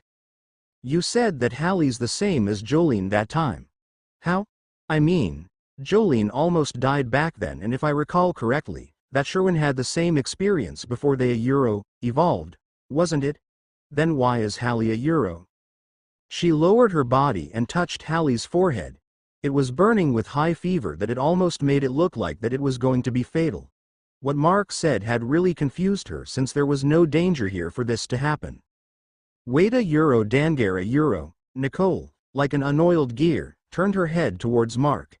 There was no danger in this place except for something, and that was called Mark. "Seriously, don't look at me like that." Mark returned a nonchalant look at Nicole. "Hallie's being annoying, but I didn't do anything bad to her, all right. Well, aside from forcing her evolution." Mark wanted some peace and quiet, but Hallie was being too annoying. This way, she would shut up for a while and evolve at the same time. It was hitting two birds with one physical crystal. Furthermore, it would not be detrimental to Hallie. She would gain enhancement in physical aspects after all. He was not worried at all about the randomness of the abilities she might be able to acquire, as it was always a positive ability with the help of the crystals. Still, it felt like drawing an expensive gacha in the mall. You had to buy an expensive token to draw a random item and might still get duplicates. Who knows what ability she would get? It was great gamble, though there was not catch or demerit. "By the way, what is that thing in your arms?" Mark asked while Nicole worriedly watched her unconscious friend. Even though he worded it as something good, the process was still something to worry at with the perspective of normal people. However, her worry lessened drastically when Jolene's current state came into her mind. Right now, she was way stronger than before because of her ability. Just before she came here with the animal on her arms, she saw how Jolene fought. "This guy? We're helping in digging some traps when it came running, being chased by a large lizard. We don't know what kind of animal this is and got curious. Jolene fought the lizard and we saved it. It looks harmless, so €1 can we keep it? Staring at the animal, Mark really felt that this animal was way too odd compared to other large evolved animals he saw before. When Mark looked at those enlarged cats, spiders and even monkeys, the feeling he got was that those animals were forcibly evolved by the mutagen in the air. This animal, however, was different. It gave him the feeling that this animal was born with its changes. The possibility that it mutated before being born was highly possible. Looking at the size, the cub was likely about 2 to 3 weeks old. Most animals back before the outbreak would still be weak at that period. With mutagen being active in everywhere right now, however, it was not surprising how this young animal was able to run away from an evolved lizard. It's fine. Keep it. Just be sure to take care of it and not let it wander around and trouble others. Mark had no qualms about keeping animals. The problem about keeping animals in a zombie outbreak was because of the lack of food, and their noises might attract danger, but those kinds of problems did not exist in this place. There was plenty of food in the mountain, whether it would be wild fruits and vegetables, meat from animals and fish from their river. The noise the animals might make would not matter either, since the construction of the base was already noisy. Actually, he wanted as many as possible, especially livestock. Right now, there was a lucky bird being kept as pet near the spring. It was the grebe that chased a Mihan several days ago. With the tiger's appearance that day, they managed to get several days of food supply, which kept the grebe alive. After that day, the grebe behaved as it had higher intelligence compared to other normal animals. It knew that if it angered these humans, she would likely end up in a platter. Due to that, Mark spared the bird and kept it as their first livestock. Mark even spared some of its eggs and let her hatch them in the future. That way, they would have more sources of food for the base after the eggs hatched and the chicks matured. He also wanted some chickens and cows. Chickens might still be fine, but cows would likely be dangerous now. There was a huge possibility that even female cows evolved into bull-like animals after the outbreak. Hearing Mark agree, Nicole was glad. After all, having a pet in this god-forsaken world now was bliss. With everything trying to attack you, having an animal companion was very hard to happen. Although she got to take care of the blood children, they were not pets, and she treated them like babies due to the actual fact and reasons. Furthermore, none of them belonged to her, even if Ruby stayed with her most of the time. Nicole looked at Hallie once more. Her face turned worried from her previous expression. I told you not to worry about her. If you're really worried, get some cold water from the spring and wipe her face to reduce her temperature. Ah. Right. Please hold this. Nicole jolted and placed the little cub on Mark's hands. She then bolted off to get some water, making Mark shake his head as he closed the door. Even though Nicole valued her friends too much, she was bad at situations like this one and did not know what to do. He took a look at the animal on his hand that did not even resist when being handed at him. Its body was shaped like a fox, but its fur and face was like a wolf. Even the ears were shaped like a wolf's but as large as a fox's. Even though dirty, the cub had a gray-colored fur with thickness similar to ragdoll cats. Overall, the cub was cute due to its mixed appearance. The cub, on the other hand, stared at Mark with curiosity, especially when Emihan flew from Mark's back towards the cub. Emihan, why do you always hide when there's people around? Mark asked. It was always like this. In terms of this behavior, it was rather better with Hallie, even though Emihan rejected her the most, but to others, she would always hide. My lord, you know €1 I don't know either. Maybe, it's because I always hid from people. Before, the ones that saw me, with my lord as exception, tried to catch me. So, it became a habit. Yes, €1, maybe €1. What about Hallie? €1 I don't know either. It just feels like you and her have some similarities I can't fathom. Mark sighed. This little sylph did not even know her own feelings. Well, it was better to keep her innocent like this. About the similarities she said, however, Mark was sure about it. It was because he and Hallie were both Oedicus. That was for sure. Rather than being afraid or persecute Emihan as a non-human creature, they were more interested in befriending their kind. Although not all, Many people were afraid of the unknown while others view them as a source of profit. Even though it was not happening in the eyes of the common people, for sure since the existence of Amihan and her race was confirmed by Mark personally, it was likely that many of her kind had been caught before and turned into profit for those hunters. It might be one of the worst reasons why spirits and elementals that mingled with people according to myths and folklore started to stay away from humans. Uwawawa. Amihan suddenly yelled and flew back. She was rather curious of the animal Mark was holding and tried to pat it, but she got licked instead. Sticky. And smells bad. Amihan yelled, removing the saliva on her face before flying away, going out of the window. She would surely go to the spring and wash herself. There was one thing that she was sensitive the most against, and that was bad odors and smells. The reason might be because she was a spirit of the wind. Mark inspected the cub and its features when he got an idea. He took a small pouch out from the backpack he always carried everywhere he go after the airplane incident. It was a bag he got from the airplane. The backpack was sturdy and light, which was perfect to move in even when he needed to fight. Opening the pouch, the contents were revealed. Since the time he woke up here in the mountains, he encountered sorts of different evolved animals like the panther-sized house cat at the roof of the city hall in Bakor, Kaviti. From the body of the cat, Mikio in his tree form handed him a rough crystal from the carcass of the cat. It was the same for the animals here in the mountain, although it was just that the ratio of finding these crystals were the same as finding pebbles in the heads of the mutated infected. Furthermore, the psi crystal could not detect whether the animal had one for some reason, or maybe because these rough crystals were for animals rather than people. That was his initial assumption, but it could also be wrong since Laylaps and Fine existed, animals that were mutators. Unexpectedly, the cub's attention perked up when Mark took out one of the rough crystals. Mark remembered the one he had taken out was the crystal that came from the tiger.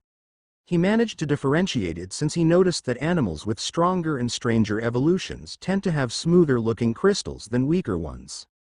The crystal he took out was still rough but more of a spherical shape than a shard-shaped one. "Want this?" Mark asked the cub as the moved his hand holding the crystal side to side.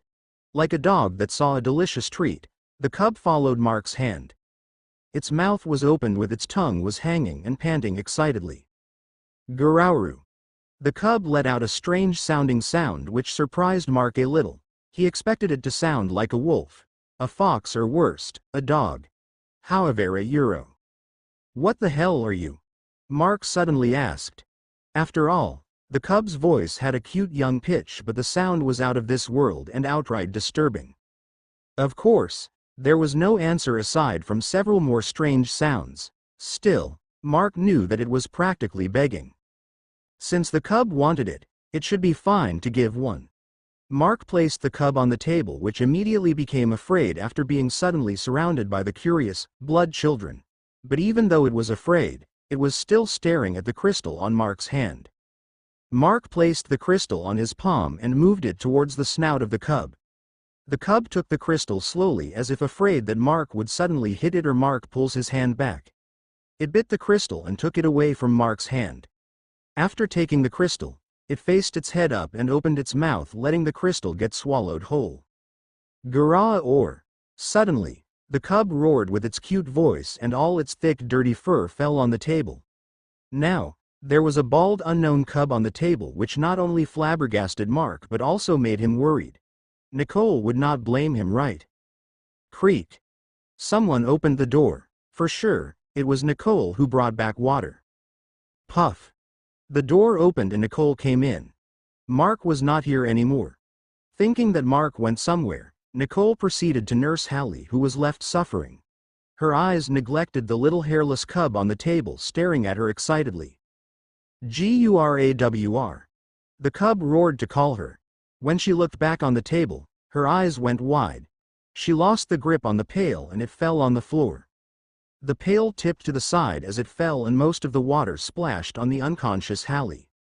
Nicole panicked and did not know what to do. Hallie was soaked wet while the cub she wanted as pet became bald. Seeing her situation and expression, Mark, who escaped outside using his new ability and was watching outside the window, did not know whether he should help her or just laugh out loud. Day 29 Euro. 2:36 p.m. Euro. Mountain Base, Mount Malabito, General Nakar, Quezon. Mark had just finished creating some source of natural light in his room during the daytime. The rooms and halls inside the crevice were always dark, and that was also the reason the workshop was built outside. Even though he wanted to make the workshop here, it would waste resources like gas and oil to maintain the workplace lit every time he wanted to make something. This time, he extended the room further near the entrance and created some high windows on the face of the crevice. He blocked the holes a frame made of blood metal and glass made of transparent metal with the help of Oracle. Rather than being large, the 1-foot window ran through almost the whole side of the room.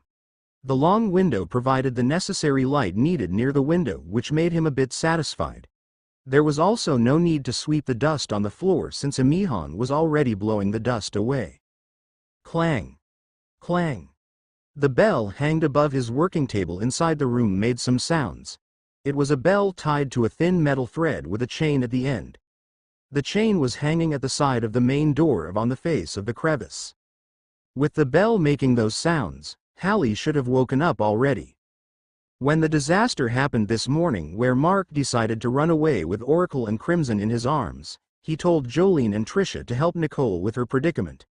Another thing he made the two take note of was to meet him together with Nicole, Hallie and Huey once Hallie had woken up. Puff! Mark vanished from his place inside the room and appeared on the other side of the door at the main entrance. He was really satisfied with how convenient this ability he got from Freed was. Lightspeed, Freed had before, was already a powerful movement ability, but after it evolved in his hands, it became even stronger and more versatile. Lightspeed had a lot of limitations. One was that the target area to move in was needed to be in sight. Another was that he could only move in a straight line. The last thing was that he could not bring any living thing to move with him. The good thing about the ability was that it was easy to control, despite how the movement ability was godly. How was it godly? Even though it was movement ability, it was different from distorting space or teleportation. Lightspeed was not just being fast or being able to move from place to place instantaneously. This ability was actually a combination of both capabilities to accelerate time and tinker with space. During the time the ability was used, it did not make Freed fast, but it opens a distortion in space which looked like a tunnel towards the target location. The opening of that space tunnel was the cause of the bright flash of light before Freed vanished in place and appearing on the other side. Inside the tunnel, time was accelerated. Although the change in time did not affect the body negatively, it allowed him to move at a faster rate inside the tunnel and appear on the other side almost instantaneously in the perception of the people outside that tunnel. On the other hand, Mark's shadow mist movement, that evolved from Freed's Lightspeed, was way stronger and had some limitations lifted. Unlike Lightspeed, that creates a straight tunnel, shadow mist movement creates an alternate space or a domain within a certain radius around the initial point where he activated the ability. Inside that space, he could still see the outside, move everywhere, even at places he could not see, and activate the ability as long as he could manage. The deficit, however, was that even though he could move very fast inside the alternate space, it lacked the ability to accelerate time inside, which meant that time inside the space moved side by side with reality. Even though he could move anywhere inside that space, he could not touch or alter anything inside either. If he tried to move something, he would not be able to, as if he was devoid of strength to do it. Furthermore, he could not touch anything that contained even a trace of living energy. For the most part, like humans, animals, insects, and even plants. There was a barrier separating them from the created space, giving Mark the unnecessary need to appear a bit away from his enemies. While using the ability, walls might hinder him, but as long as there was a hole or opening, he could phase through it as long as the hole was at least the size of a baseball.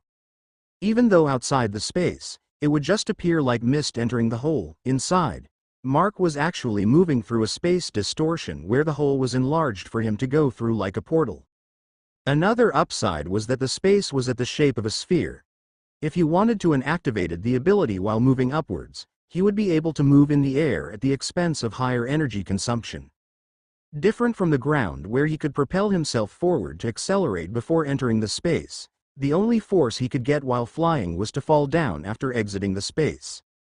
One more thing was that he could bring anyone inside, just how he brought Oracle and Crimson outside the workshop. However, he needed to maintain physical contact with them. He did not know what would happen if he let go of them while inside the space, but he would rather not try blindly. Mark felt that there was more to explore to this ability, but for now, he was using the ability for convenience. Like how he used the ability to appear behind the door through the wall in his room. Opening the door, everyone with the exception of Ed and Ron was here. Hallie and Nicole, however, was visibly sulking, which made the others smile bitterly while glancing at the two. However, Nicole seemed to be in better mood than before. Right now, she was holding the cub, which had already grown new fur, which was still gray-colored but had streaks of ragged-shaped white fur on its neck and paws. Hallie was about to complain, but before she could let out any word, Mark cut her off. "Get inside first. I have a proposition." The group was confused about what Mark said and could only follow inside. They were brought to a small room which was designed to be the lobby near the entrance. There were furniture inside, tables, cabinets and even a fireplace, but all were made of either stone or reddish-black metal. The new addition was a table made of glass and metal that was not before in the past days. Unlike Mark's room, which was further inside and was dark, this room had its skylight since the start, since the room was the nearest to the face of the crevice. "Say, Hallie, how do you feel now?" Mark asked after everyone sat down. "I'm angry." "Why? You gained something good, right?" "That's a euro." Hallie hesitated and her temper lowered. "You should have informed me beforehand. I thought a euro. You thought what? HMPF. Hallie crossed her arms in front of her and turned her head back away from him. "Nicole, how's the little guy?" Mark turned to Nicole and stared at the cub on her hands. Compared to Hallie, Nicole's mood was way better, but she was still bitter about the shock she received this morning. "What did you do earlier? I was so shocked that I spilled the bucket of water on Hallie. I thought little Wargie became bald." Nicole complained. "Wargie hoo-ha euro, I just thought of something and gave it some treats." Mark replied, making Nicole look at him with a disbelieving expression. Still, it was not wrong either. The little cub was really given a treat it wanted. Looking at the changes on its fur, it was likely that it was upgraded somehow. He then spanned his eyes towards everyone. "Do you all have any idea why I called all of you here?" "I don't," Jolene respectfully replied, while the others nodded with the exception of Hallie, who seemed to have an idea. After all, she experienced it herself. "Let's say, I have the ability to make you all stronger, however, it required your loyalty. In other terms, you can't leave this place on your own volition or without my permission. Always follow my orders and keep the safety of this place. Would you all agree?" Unexpectedly, none of them hesitated. They all nodded with agreement. Even Trisha was not an exception. "I really don't have anywhere to return to. I've been living alone for years now, since my father and mother passed away. My other relatives are either in northern Luzon or in Visayas. Even if the thought came to me and want to leave this place, I'll surely die without anywhere to go. Besides, compared to the life back in the hotel, this place is like heaven." Trisha answered after she was asked, "How about you guys?" "We are the same. We don't have anywhere to go. If we leave, it's more likely that we'll die even before the half of our intended destination. In this place, there's water and food, so none of us would surely want to leave. In the first place, the main reason we all left the hotel and took the gamble was because of the dwindling supplies. Here, we don't have that problem." Huey voiced the thoughts of the group. However, it could be seen in his eyes that he was rather expectant about what Mark said before. "Boss, can you really make us stronger?" To his question, Mark nodded without hesitation. "I do. Jolene was an exception though. She's already an evolver. You all know what that meant, right? I can help normal people become evolvers. I can also turn people into mutators in theory, but I haven't really tried that one yet." Mark then turned to Hallie under everyone's expectant gazes. Hallie, show us what you got. On cue, Hallie became excited. She then outstretched right hand with her palm facing upwards. Mark and the others could see her palm become reddish and even started to glow like some hot metal. Hallie then jerked her hand a little, causing the gases in the air to create a small combustion. Her palm was too hot that it started to affect the temperature and gases in the air. Seeing the ability, everyone was shocked. Mark was not an exception. In his view, he could tell that Hallie's ability was already within the scope of an ability of a mutator. It was not just a simple enhancement. Even though the combustion was not too strong, it was already enough to cause irreversible damage. If she became a mutator, Mark was expecting that she would become a literally fiery girl. Boss, why is Ed and Ron excluded? Trisha suddenly asked with confusion despite the expectation in her eyes. They're different in terms of standing compared to you all. Mark replied. Is any of us here close to those two? Huey asked Trisha, who seemed to be confused with Mark's answer, making her shake her head with realization. That's right. Those two is more on the side of Jefferson and Sherwin. It was just they were abandoned. Ron was injured while Ed had a rather naïve personality, but he was also hard to manipulate. Those guys only wanted some lapdogs that would follow them. Huey seemed to bore a deep grudge against those dead people because of Jolene. So, I'm also a lapdog? Jolene suddenly asked, which made Huey flustered. No, I don't mean that euro. Stop with all those nonsense. Mark interjected. Ed and Ron. You all can say that those two are still doesn't deserve it. You all here, on the other hand, had already proven yourselves, at least, in my eyes. All of you just need to say yes or no, and after any of you agreed, there's no backing out. Mark's eyes then turned cold, making them gulp. They could feel Mark's animosity even though he had not recovered enough to be able to release his empathic aura. Only death will come for those who betray, remember that. All of them still agreed.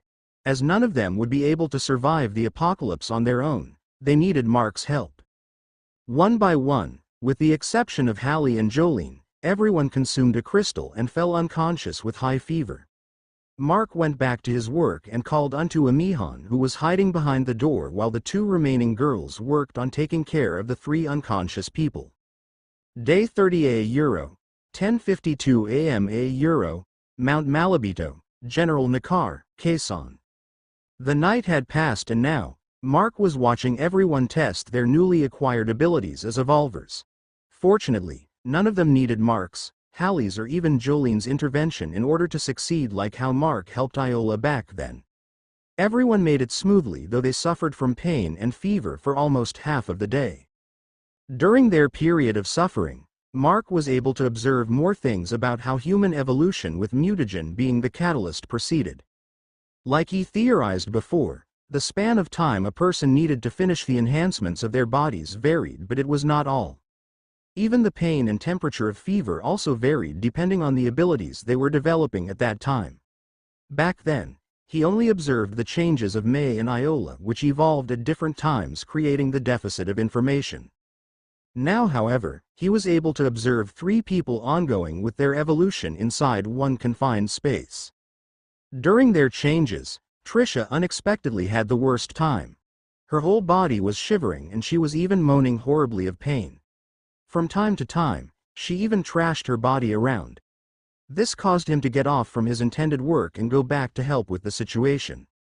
Even though his empathic ability was not fully recovered yet, in the least, he could alleviate the pain she was feeling by channeling that white positive energy he could emit and transfer by direct contact. Nicole also had a rather painful one. Her legs were shivering as she laid down. Even though her forehead was dripping of sweat, her condition was way better than Trisha. Huey, on the other hand, was rather too peaceful. If not for Huey's fever, Mark would have thought that he failed. It was rather strange, but it seemed that he was only occasionally moving his head in pain as he undergone his evolution. Now, they were conducting tests on their abilities just about a distance away from the mountain base. Hallie's ability had already been seen but was still not tested in action. This time, she was planting her palm on the surface of a dead tree. The process took time as her palm accumulated enough heat, but it could be seen that during the process, the part of the tree she was touching started to emit smoke. At the end of the process, that part she was touching burst into flames. At what Mark had seen, her ability was not that useful in combat since she needed to charge her ability for a bit, but in terms of livelihood and survival, it was excellent. She could control the heat of her palms to from a warm fever temperature to a degree where she could burst the oxygen in the air. If the temperature was maintained to a tolerable degree, she might be able to handle shortening the process needed in drying food, meat, and even the hides. One more important thing was that she would be able to remove moisture inside needed materials, with her ability making Mark able to produce more weapon and equipment that was not only made of blood metal. Turning towards Nicole, her body, especially her lower limbs, was strengthened. Her mobility, strength, jumping height, flexibility, and impact absorption of her legs and feet was fully enhanced. In terms of jumping height, she could even jump higher than Mark even if he supplemented his body with adrenaline. Furthermore, she could land either hardly or softly if she wanted to. If trained properly, she would be a good scout. Along with her new pet, she could class up from a normal evolver into a beast tamer in one go. There was a huge problem though. She was rather bad at falling and jumping down at great heights. The first thing that she needed to improve on was enduring not to shout in fear as she fall down, since her body knew how to land properly by reflex after all. Huey, who had undergone a peaceful time evolving, actually had an amazing change. In his physical aspect, he improved a bit, but his changes did not lie on strength or speed. It was with his 5 senses. Taste, smell, touch, sight and hearing, all of these 5 was enhanced. Heightened sensory perception. It sounded like a side effect of an illegal drug, but it was the best words that could describe Huey's ability. Because of this, Mark could leave the guarding of the base to him, as his perception, especially his hearing and sight, could cover up to 100 diameter area around him.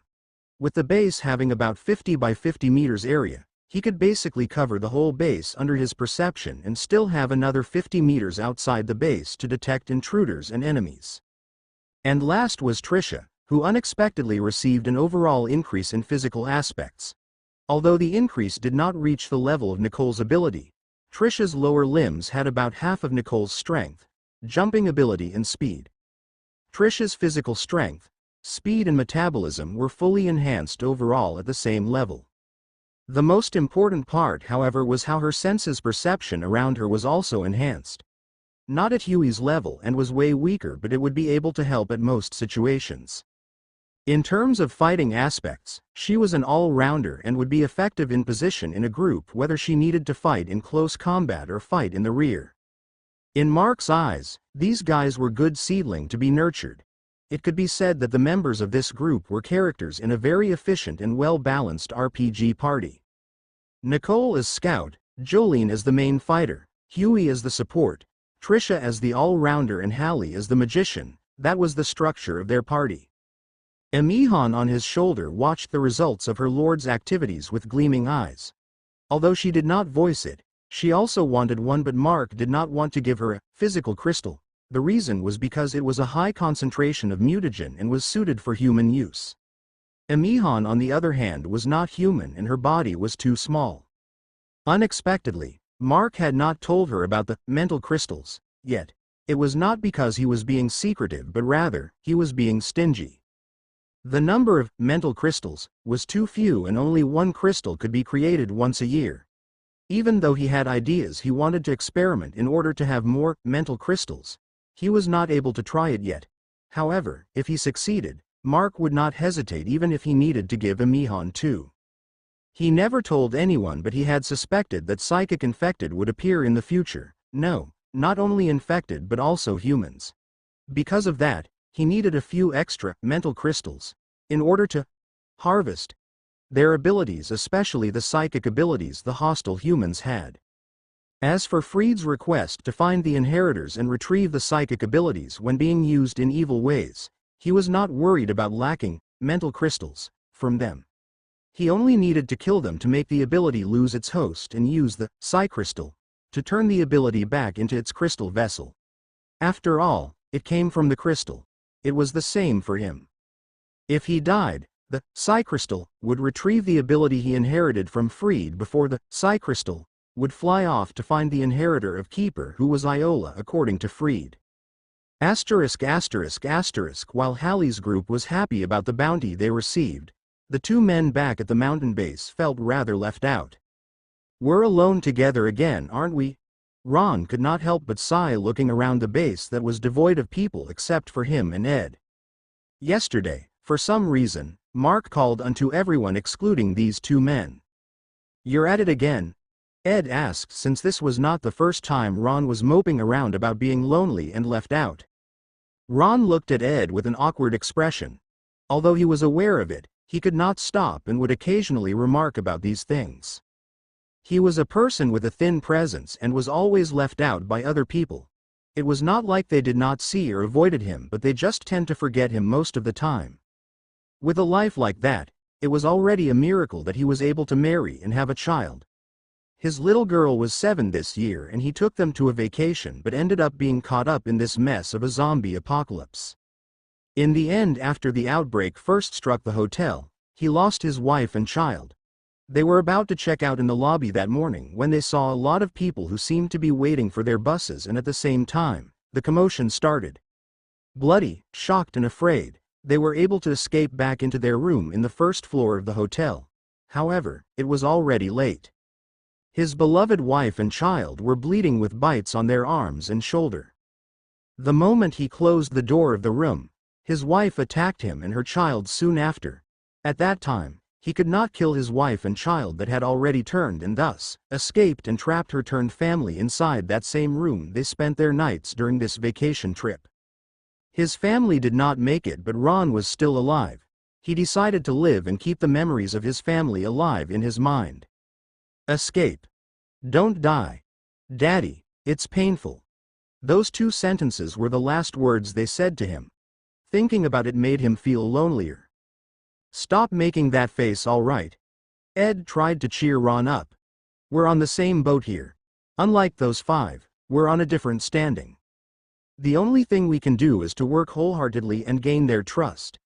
That way, they won't leave us out like this anymore. How naive.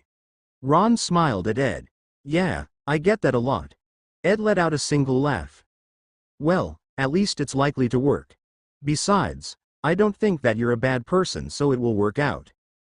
Then, Ed's expression turned serious. Actually, I wanted to stay here not because I have nowhere to go or afraid of dying. Dying while fighting a Euro, I think that it's better than living a dog's life. However, my guts tell me that I will earn more staying here than leaving. Ed then turned his head towards the direction where the others were supposed to be training while Ron earnestly listened to him. Boss Mark a Euro, he's a strange but a strong existence, don't you think? Yeah. He got that fairy, those slime children. He's not just strong physically but also had superpowers. He's really strange but strong. Ron replied while Ed nodded. He's strange while he had the strength, but he never forced us on unreasonable things. He also did not force himself to the girls, unlike how Jefferson behaved. If you ask me, he's a rather good person. He had the ability to dominate, but he never misused his powers. Still, he's a scary person, but it did not mean that it's bad to stay here. If we go to other places, I don't think that we'll have a good time and encounter someone like him. Ed stood up and picked up his shovel. Come on, we still have to dig more holes. All right. Unknown to the 2 Euro, everything they talked about was heard by Huey.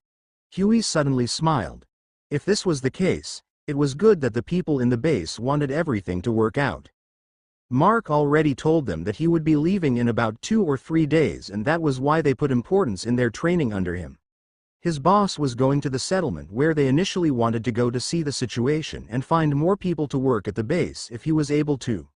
During that time, the security and management of the base would fall in his hands.